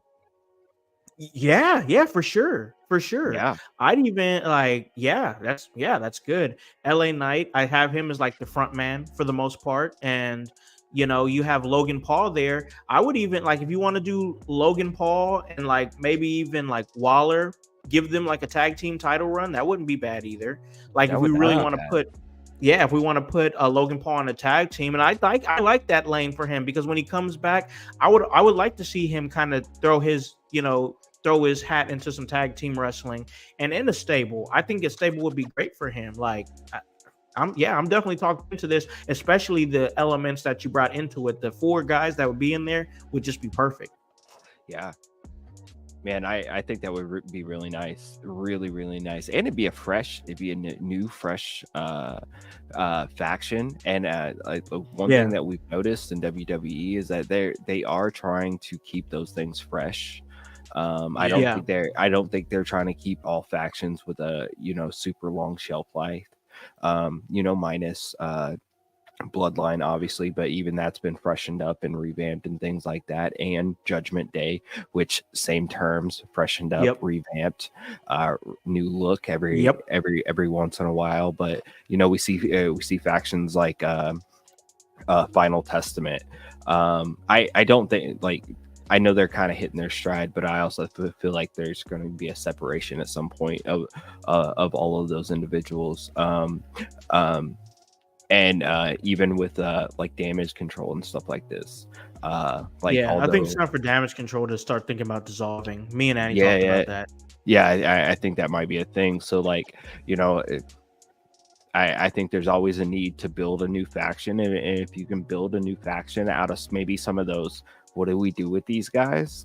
Yeah, You yeah, create something a whole lot better. for sure. For sure. That's a great point. Really great point. And factions are the wave now in professional wrestling once again after they weren't for so many years, and it's just a great time in Everybody professional likes a good wrestling. team, bro. For sure. Yes, sir. Yeah, Yeah. 100%. 100%. But I wanna pivot real quick because there was of moments that happened in SmackDown, and we could obviously go directly to the big news and what's happening with the tag team championship titles, and we're going to talk about that. But before we do that, I do want to talk about the Gunther and the Gunther and Cody Rhodes situation, and then of course the moment where Randy Orton brings out Triple H and asking for a match against Kevin Owens, and they're really making Kevin Owens feel dangerous. You know, like I like what they're doing with that, where it's like, you know, Triple H is like, man, you better watch your back. I'm telling you, but I like that. That's good. Like, Grun, where are you at with that situation where they actually brought Triple H out from gorilla position to come out and give him the match, him being Randy Orton, the match that he wanted? I'm thinking this is the right play because now I think we are going to get prize fighter Kevin Owens back. I think that was the goal of this, to get Kevin Owens back as being the prize fighter, and Triple H pointing out how he's never had friends and that he's always used people for as long as they're not in his way. Yeah. Right? And they added more emotion to the story where Kevin let his guard down and he paid for it. Hey, that's a good point. Hype, do you have some thoughts on that segment with Trips and Randy? Yeah, I'm not gonna lie, I gotta go back and listen to that with the volume on, because when I had SmackDown on, I was doing some other things. But okay. It is one of those ones that I do want to go listen back to. But as I kind of like skimmed through it or like read the captions or whatever, I could tell what they were doing there. But like, Kevin Owens, he probably is dangerous, bro. Like, he did not have any friends. That, like, you know, psychologically, he is in a devastating position at the moment. He let his guard down. He let the thing that protected him down for all this time, thinking he had friends and had people on the same page with him for once. Every time he does this, man, like, usually it is him that when people do that, they let their guard down with him. He is the hunter. Yeah. Right? Yep. This is the first time ever that he feels like the prey, man. Kevin Owens is liable to bring a knife to the ring. I don't even care. He's unhinged, right? He is unhinged, bro. So like, and I feel this, bro, but like, he's not a wounded animal as in he's bleeding out. He's wounded here, you know, because he's just a big cat with a big heart. Yeah, man. It's the story of Kevin Owens, and I think the reason why I'm digging the Kevin Owens story is on a different level, because it's another reason I called this to happen. He's in his Drew McIntyre era from last year, when Drew McIntyre was all pissed off about, oh, why are you the bloodline? You stay away from them. Don't get involved. What's Jay doing here? We don't want him here. No. Do you know how many times the bloodline kicked all of our asses? Like, and Drew, no. And that made Drew McIntyre one of the most compelling characters on the show, and for being unhinged. He became unhinged and became this character with layers. Now we're seeing the same thing with Kevin Owens. The Kevin Owens character is starting to develop some more layers, and I absolutely love it, man. So I'm looking forward to that match. And I think it was last week, on this show, and I was like, Crown Jewel is what it is, and I'm really looking more forward to Survivor Series. Honestly, looking at this Crown Jewel card, they really built around this card really, really good, because the main match is obviously Cody Rhodes and Gunther for the Crown Jewel Championship, Nia Jax and Liv Morgan for the Crown Jewel Championship, and they've really done a good job of really telling both those stories. But you guys know I was just like, whatever on the Crown Jewel Championships. But now we have a United States Championship match, triple threat match. We got the WWE Women's Tag Team Championship match between Belair and Cargo going up against Green and Niven, Legend and Jakara Jackson, who are now officially on the main roster now, and Damage Control, Io Sky and Kairi Sane, Bronson Reed and Seth Rollins, which has been a big feud, and of course what we just talked about, Kevin Owens and Randy Orton. They really built this thing around. I think they've done a really, really good job, and that's just a great pivot point for the Cody Rhodes and Gunther segment. Man, it's going to be a good match. It's going to be a good match. I think that, Gunther is in a different bag. I like it. Gunther is getting more and more confident with his mic work and just being the dick that he is. I'm enjoying it. But Grun, what did you think, man? What did you think about this confrontation between these two? And then, of course, we had Randy Orton come out and make the save because, you had Imperium, or at least his Imperium buddy, Ludwig Kaiser, come out, and looks like we're leading to a tag match next week on the taped episode of SmackDown. But what did you think, man? I thought this was a really good segment. I thought it helped push the. I think Gunther helped plant the seeds for a Cody Rhodes heel turn later down the line, possibly sometime late next year. And at the same time, it built the match and made me start thinking, like, what if Gunther does win this, but then loses the World Heavyweight Championship, and it starts a story where Gunther needs to fight through all the other contenders to get back to the World Heavyweight Championship, but he can't. He keeps losing. Ooh, a Gunther coming up short. Yeah, I think there definitely is a story to be told at some point of Gunther losing everything and having to fight back from the bottom. Gunther having some adversity would not be bad for his career. I definitely understand, man. You are in a tight spot with those zombies, bro. They are coming. Yeah, for real, man. They're coming. I'm trying to do my thing, and they're like, nah. You're not doing that, bro. We're coming, bro. It's crazy. Bro. You need to use like a grenade or something. Man, yeah, you need some grenades. Yeah, bro. I wish I had one. Man, but where are you at, Hype Man, with everything going on with this Crown Jewel Championship situation?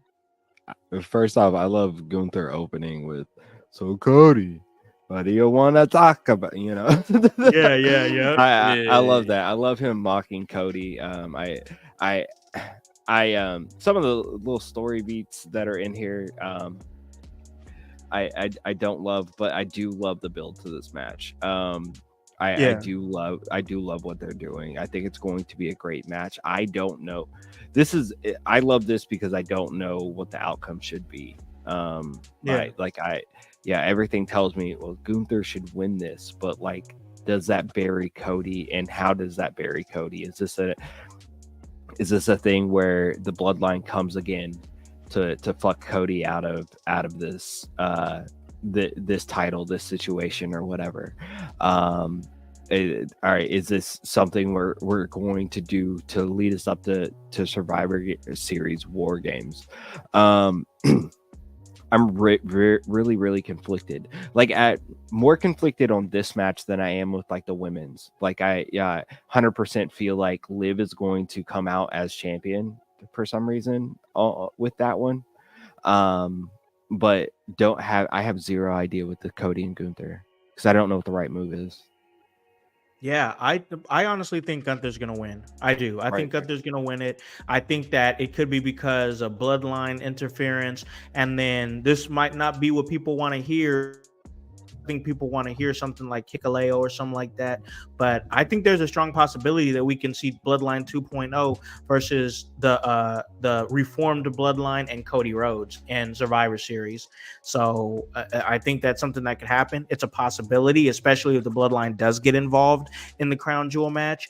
And you know, the Bloodline, they're creating a lot of enemies, and I think that it's well known. You know, we're gonna talk about, you know, an eye for an eye and a title for a title with Jey Uso and you know, the Bloodline. So we're definitely going to talk about that. But I think there's a possibility where the Bloodline's going to bite off a little bit more than they can chew and form more enemies than what they're ready for. Because I think that if they do find themselves involved in Crown Jewel, there's a strong possibility Cody is going to be involved in War Games with them. Yes. His, you know, that's a match his father created. I'm not sure if he's been a part of one. I think somebody correct me on that.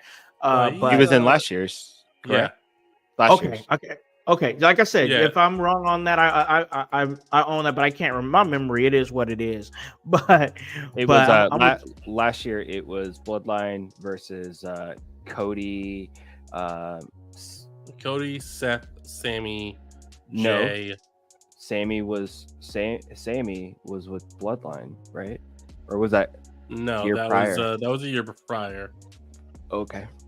Okay, so it was the Judgment Day. Yeah. It was the Judgment Day. Damian Priest, Finn Balor, Dominic Mysterio, and JD McDonough, and Drew McIntyre versus Cody Rhodes, Seth Rollins, Jey Uso, Sami Zayn, and Randy Orton.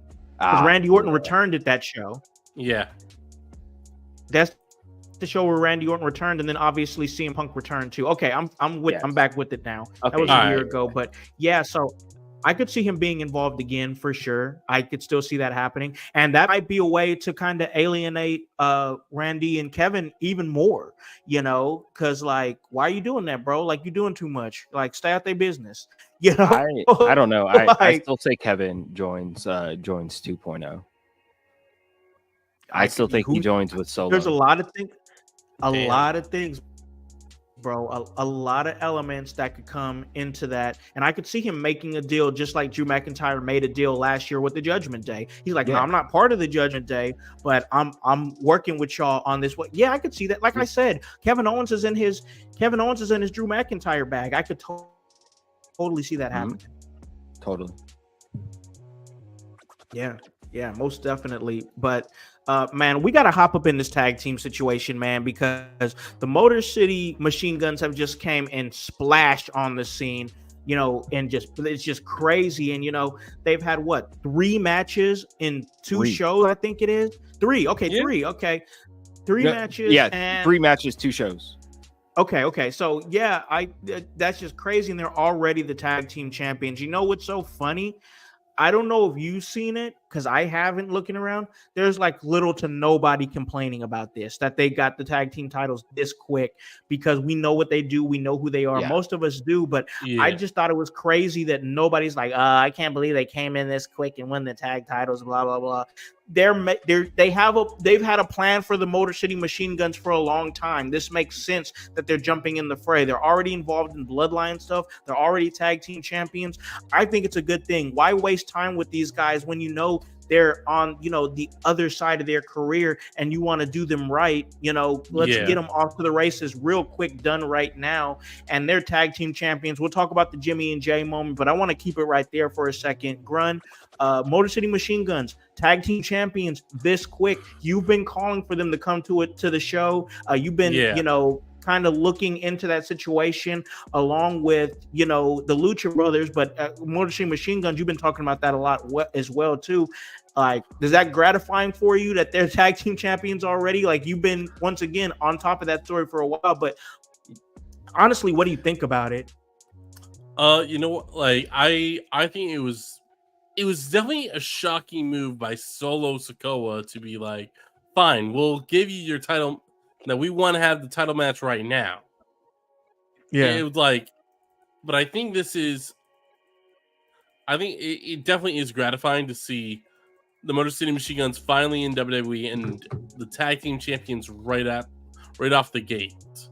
And I think this is also showing that Solo Sikoa has more confidence that no one's going to no one's going to step to him, then he realizes he is paying a price for this arrogance, and that arrogance has now cost his boys the tag team titles. Mm-hmm. Yep.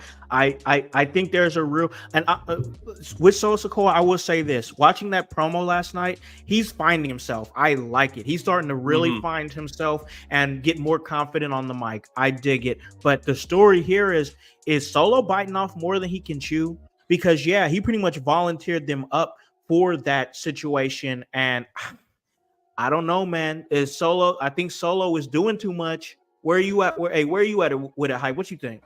Oh yeah, Solo is definitely doing too much. Like, he thought he had the numbers games, and then Plum forgot he's in a whole ass war with his cousin, who he took the throne from, bro. Like, I don't know how you forget you have the biggest prize in the WWE game, but I mean, you wear it around your neck that Ulafala is the best championship, the biggest championship in WWE, and I've been saying this for a while. Like, how do you forget that and act like people aren't gunning for your literal neck? Facts. I don't know. I just think he bit off more he could chew, man, for sure. Yeah, man. He just seemed like a rush chess player. Like, like we're gonna take you out because we got bigger and better things to worry about. But like, you lost your chips. How you can't even act like you didn't see this coming as you mess with Jay's that same week. You came out here, you cost him his championship. You don't think he's gonna be a little salty about that and take y'all's? Yep. Total lack of strategy on the part of Solo Sikoa. Yeah, the naivety of him is just it's a lot sometimes.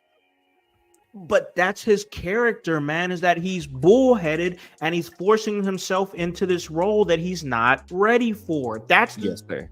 No, I think he's killing. Like, we thought it was like, he's doing great in that role. Like, I know we're like, oh, he's not ready, blah, blah. I see the vision now. I see that this is exactly what they're going for, is that he's the little brother that's trying to bulldog his way into running everything, and you're not ready for it, little bro. You're not ready for that situation, Oos.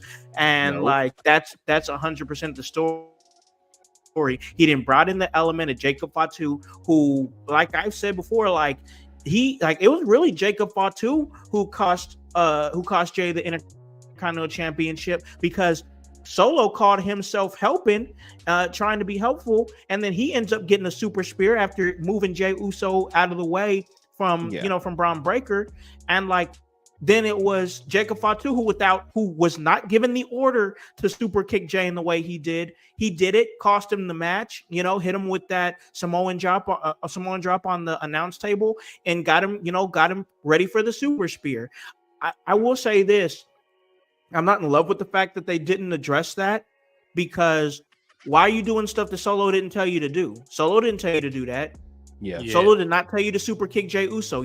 How could he do it? He was still down from the super spear. He was trying to help his brother, but Jacob Fatu took it upon himself to take matters into his own hands and screw Jay Uso.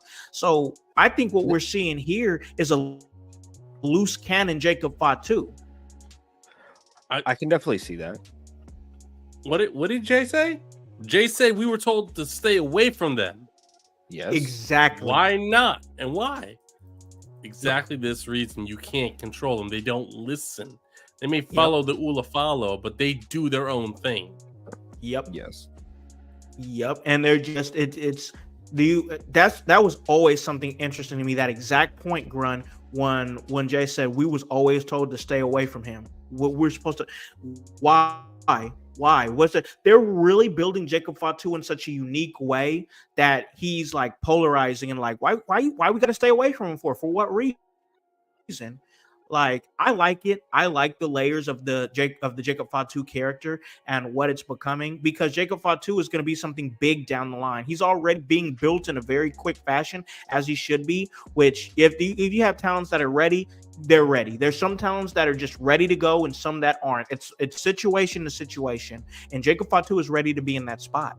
And I don't know, man. I just think that there's some big things coming. Solo's developing nicely in my eyes. But yeah, we're definitely leading to war games in a real way. And I'm excited about it because we talked about the tag team championships and of course, Motor City Machine Guns becoming champions. And I think it's perfect, as far as that goes. I truly think that we're leading to quite possibly run the one of the best Survivor Series shows that we're going to see in a very, very, very long time. Last year was great. Awesome. We saw the return of Randy Orton after a long time. We saw the return of CM Punk after a long time, and it was most definitely great. But man, this is going to be awesome because we saw the unification, the comeback together of the Uso brothers at the end, and even Hype, who's going to be joining us back again here in a minute. He had some questions because it's like, how we here already? How are they already friends already? And I'll say when he comes back, I get it. It seems quick that they're moving back and aligning again, but man, you can't ignore the moment. And the moment that Jimmy and Jay hugged each other in the ring and the crowd popped, none of that stuff mattered. Once again, I get it. Why are we moving so fast with it and they're coming together so fast? I get it. I hear it and whatnot, but like, you can't ignore that moment. And when those two hugged, it was a moment to end the show. Yeah. Yeah, and something that I'm sure we're going to talk about is what happened when the cameras got shut off. Yes, we're definitely good. And that's going to come on next week's taped episode. Oh, really? Yep. Nice, very nice. Yeah, we were talking about the moment of Jimmy and Jay hugging in the ring, Hype, and I know your point was, why are we moving so fast? Why are we cool already and whatnot? And I get that. You've got a very valid point of, because I saw it too. I was like, dang, it seems like they're moving a little fast as far as coming back together. But I will say this, bro, the point that I just made, you can't ignore the moment. And when Jimmy and Jay hugged each other in the ring, that mattered because that pop was crazy. It was just a moment. And you have the facial expressions just got me. Like, it was like, for me, especially like being like having estranged family members and whatnot, it hit me on that level because it was like, they've been beefing for like over like a year now. They had a match at WrestleMania, and yes, the match didn't hit. I know. And and now they're starting to come back together and it's moving fast. It feels like, I know. But like, the story here is that they're coming together for the purpose to try to stop the tyranny of Solo Sikoa and the New Bloodline. They're coming together as a family, and it's just, for me, like, the moment cancels a lot of that out. You know what I'm saying? No, I get that. And maybe my biggest question is, did they do that this year because they were in Brooklyn? Because they felt like the pop would be a lot better. Was it a logistic thing rather than a story beat by beat thing?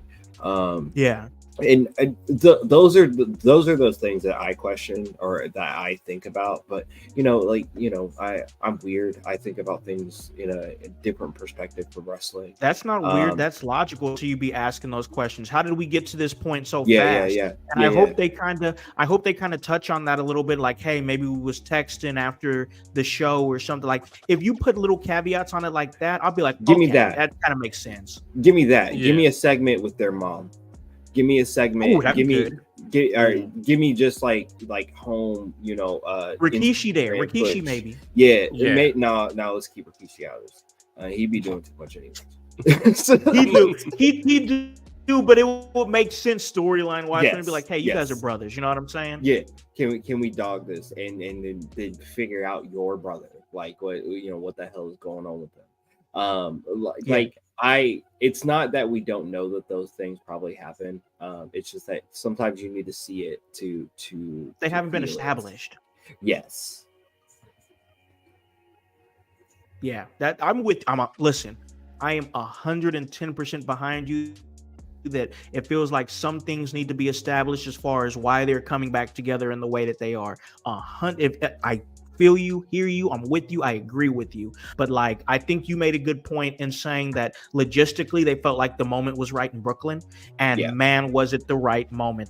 I mean, the way that show went off the air was absolute magic. It was magic, fellas. Like, that's damn good TV and wrestling writing to me. Absolutely. And you said this week is pre-taped, correct? Yes, sir. Yep. And we're going to talk at least the ending of it, where we saw. Let's talk about it right now, because you know it was a moment where you had Jimmy and Roman already in the ring, and then you had Jay come out, and he came out with his now amazing entrance. And you know what? I don't know what compelled me to yesterday, but yesterday I was just chilling on the couch. I was watching some Halloween stuff, some Halloween American Dad specials. And I was just chilling. I was chilling on my Saturday afternoon. I didn't have no shows or anything, so I was just relaxing, to be honest. But like, I looked on YouTube and something compelled me to go watch Jey Uso's entrance from Backlash in France. And I'm like, I watched that again, and I was like, man, that moment was amazing, incredible. And like, this is the same guy who left SmackDown, quit SmackDown to come to Raw for just an opportunity, became such this guy's a twin. He is a twin, but he is himself. Jey Uso is main event Jey Uso, the Yeet Man himself, identity all on his own. And like, I just think that it's great.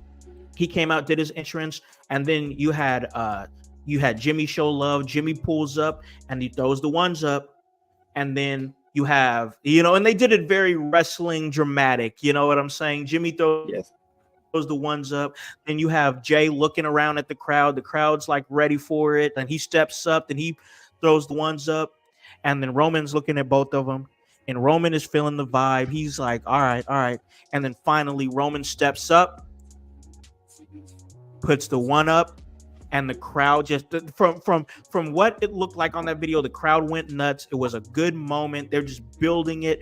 And I like how they're building it, because now we have a chance to see, because if you don't think that the two bloodline stables are going to be brawling all over SmackDown and Raw leading up to Survivor Series, you've lost your mind. You know that there's going to be refs and agents and stuff having to hold these factions back. They're going to be fighting consistently as they move into it. But man, we're building something out right now. It was a great moment. I'm really excited for Survivor Series. This Survivor Series is going to be big. But Hype Man, I got to ask you. I know how you feel as far as everything moving forward and moving quick, but we've been calling this all year long. It seems like we're going into Bloodline War Games. Now that we're this close to it, and it seems like it's formulated a lot more and more tangible, what are you thinking about where we're at? I like it. This is where I wanted us to be to. This is the part of the story that I wanted. And even if I nitpick a little things, it's just because I'm weird and just because I just want it to be perfect. But at the same time, like, I get it. I really do enjoy where we're at, and I'm really looking forward to whatever surprises we have upcoming.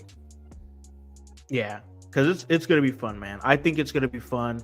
This is what the Bloodline storyline really needed, and the way they've really grown this thing, I just like, man, when do we see the Wise Man?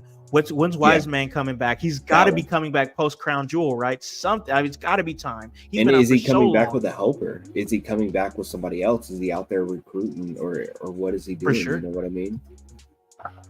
Oh, 100%. I think I said months ago on this show, if they pull Hikuleo out of their bag, you got to have him come out with Paul Heyman, so that way he has that endorsement from Heyman, because there is going to be people who won't know who Hikuleo is. But if you pull him out with Paul Heyman, it's like, oh, dots automatically connected. So I think that's a good move instead of the Cody Rhodes situation, which I think is what they're going to do. But I'd sooner like to see Hikuleo in that situation with Paul Heyman coming out. Well, I think that's what they're going to do, because I think maybe that's the easy move. But also, there's so many intangibles with Randy Orton, with Kevin Owens, with other things that they could do when it comes to Survivor Series and beyond for Cody Rhodes. that like the fact that he could be involved in this story is very telling and very big. But also there could be other surprises. That's what makes the anticipation more like greater. I agree. I definitely agree. Gren, what's your thoughts, man? Because like we're getting here, man. Like this Samoan War Games thing is coming. We've been calling for this all year. Where you at with it at this point, bro? Well, I'm definitely thinking that we're going to see Paul Heyman before Survivor Series. I think there is going to be a segment between Paul and Jay, because we know Jay doesn't like Paul, but I think it's going to be Paul trying to reason with Jay and try and apologize for anything that he feels that Paul has done to earn this distrust. Mm-hmm. But I do think that Cody is probably going to say, I'm done with your family business. It's your family. Deal with it. And Paul will say, I found someone. I think it is going to be Hikuleo, and Paul's going to be like, he knows how to deal with the Tongans. Maybe bloodline interference in the Saudi match at Crown Jewel, causing Cody to lose is Cody's catalyst to be like, nah, fuck y'all. You know what I mean? And then that's what helps open that door for that. So like, yeah, I like that. Yeah, I think there's a reality where Roman is going to look around him and be like, hey, I got my right hand man, I've got Jimmy back, I got my wise man back. What's missing that the new bloodline has that we don't have? An enforcer. Yes. And that enforcer can most definitely be Hikuleo. I like that. So that is just a thought right there. But man, this has been a really, really great episode. We covered everything on SmackDown, covered a lot, and I wanted to make sure that we did because there was so much to talk about and cover with everything going. New tag champs, the Bloodline storylines wrapped up, NXT Halloween Havoc is going down tonight, the World Series is going down. We got Hype doing amazing 3-show stints with comedy out there, just getting across Indiana, killing stuff. We got our awesome team, Kevin Calloway and Paragon and Annie O'Neill getting together in Wisconsin, and us together here right now doing our thing on the Sunday house party. And speaking of house parties, we got to talk about the house party that's going down November 30th, because we're leading up to the amazing Survivor Series War Games. And it seems like it's going to be a historic event. I'm excited about it. Come join it with us. We're going to be having a live podcast in Kokomo, Indiana, Outhouse Records, that is sponsored by the In Your House Podcasting Network, and of course the Kokomo Press, coming together doing some awesome things with Outhouse Records. And guys, check it out. It's going to be fun. It's going to be great. Games, prizes, live podcasts, costume contests. It's going to be a movie, most definitely. Check it out. Check out everything that we're doing. I'm excited about it. This is going to be an awesome time, guys, because if they're building out, because the way they built out Crown Jewel, a show that I didn't care that much about a week ago, just 1 week ago, and then they built the hell out of it over just the past week. If you think they're doing that with Crown Jewel, I'm extremely excited for what they're possibly going to do for Survivor Series.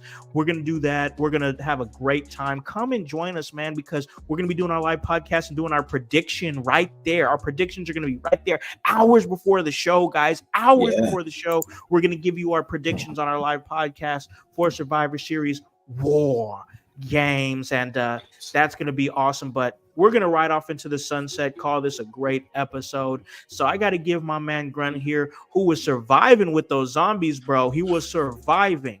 And he's probably going to be streaming some awesome content with a new big release. I know I'm going to get my hands on it. I'm going to get my hands on that Black Ops 6. I promise I will. That's going to happen. But I got to throw it to my amazing co-host here and SmackDown correspondent, the blue-eyed villain himself, Grunmeister. Where can they catch you and everything you're doing, bro?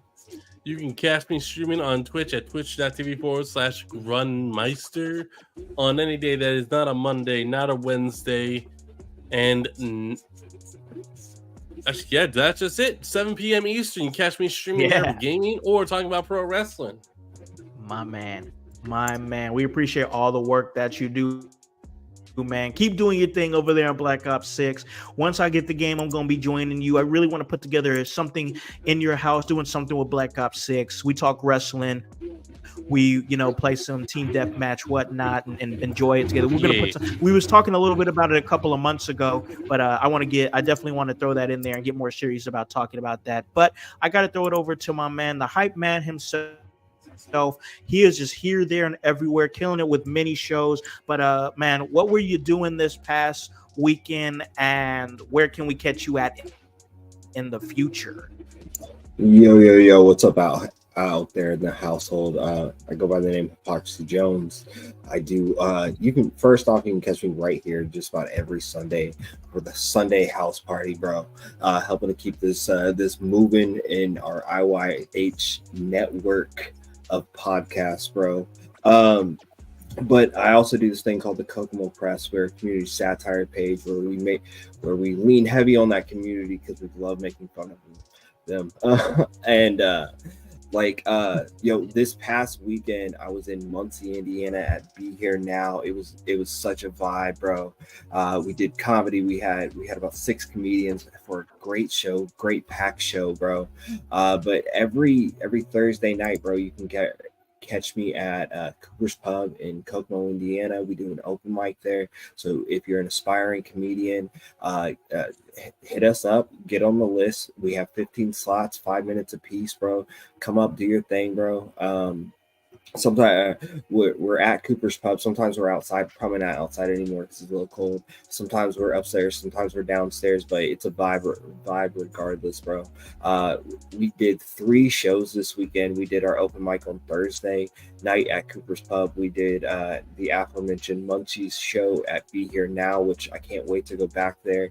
And then we did another showcase show last night, putting on like some brand new comedians that haven't been doing comedy for very long. We gave them an opportunity to do their first paid show. We had people like Maya Smith, Jacob Allen, the incredibly funny Dan West, Doug Arnold, of course my homies Jordan Granger and Brian Allen West. It was a vibe, bro. We just love to have fun. It's always a fun time, bro, with the Kokomo Press, because that's just our vibe, yo. So check me out, not only here, but check me out with Kokomo Press things, bro. Yes, man. We love everything that you do, bro. You're an awesome entertainer and content creator. So keep up the great work, man. You already know I'm proud of everything that you do.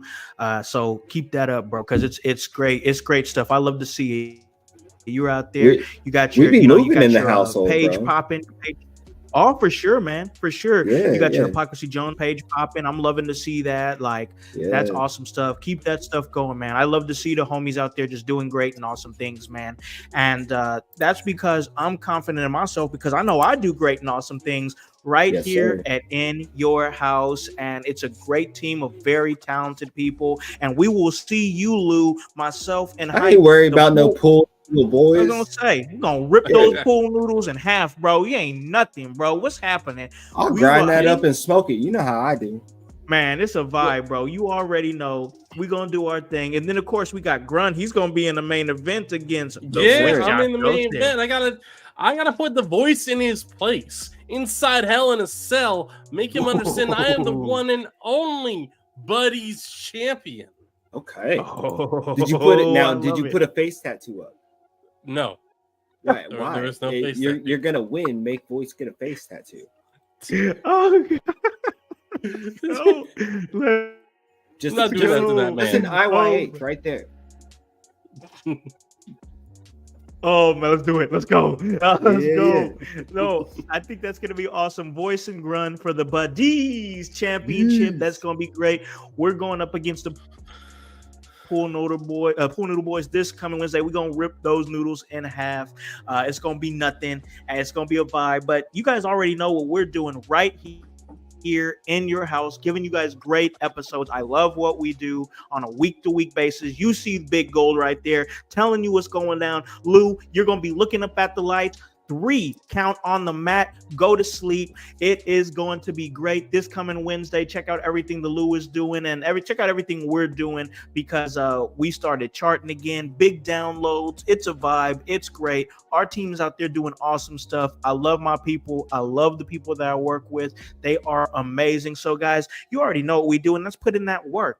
And that's HOWSC, because that W stands for work. We're sliding out here, ladies and gentlemen. Enjoy your Sunday. For Hypocrisy Jones, for Grun Monster, for the voice Josh Joseph, for Divinely Designed Annie O'Neill, for the Chaos Goblin Kevin Calloway, for the world's most dangerous podcaster Paragon, I am Alakanda Concept House, here to remind you to tell a friend, to tell a friend, to tell a friend to hop on this bandwagon. Get on or get gone, because the household is still going mighty strong. You guys have a great day and a great rest of your week. Peace. Yeah. In your house with O'Con. Hey, O'Con in your house. Hollywood in your house. Hypocrisy's head in the clouds. Curating all kind of loud. Wrestling in front of the crowds. Paragon's holding it down. Anybody can get it. Josh Joseph standing on his decisions. He is the voice. There is no choice. We is them boys in your house making wrestling noise. Moving fast just like cruiserweight action. In your house is the perfect distraction. Pumpers in your ears when you in traction. Get this work with some wrestling action. Smoke.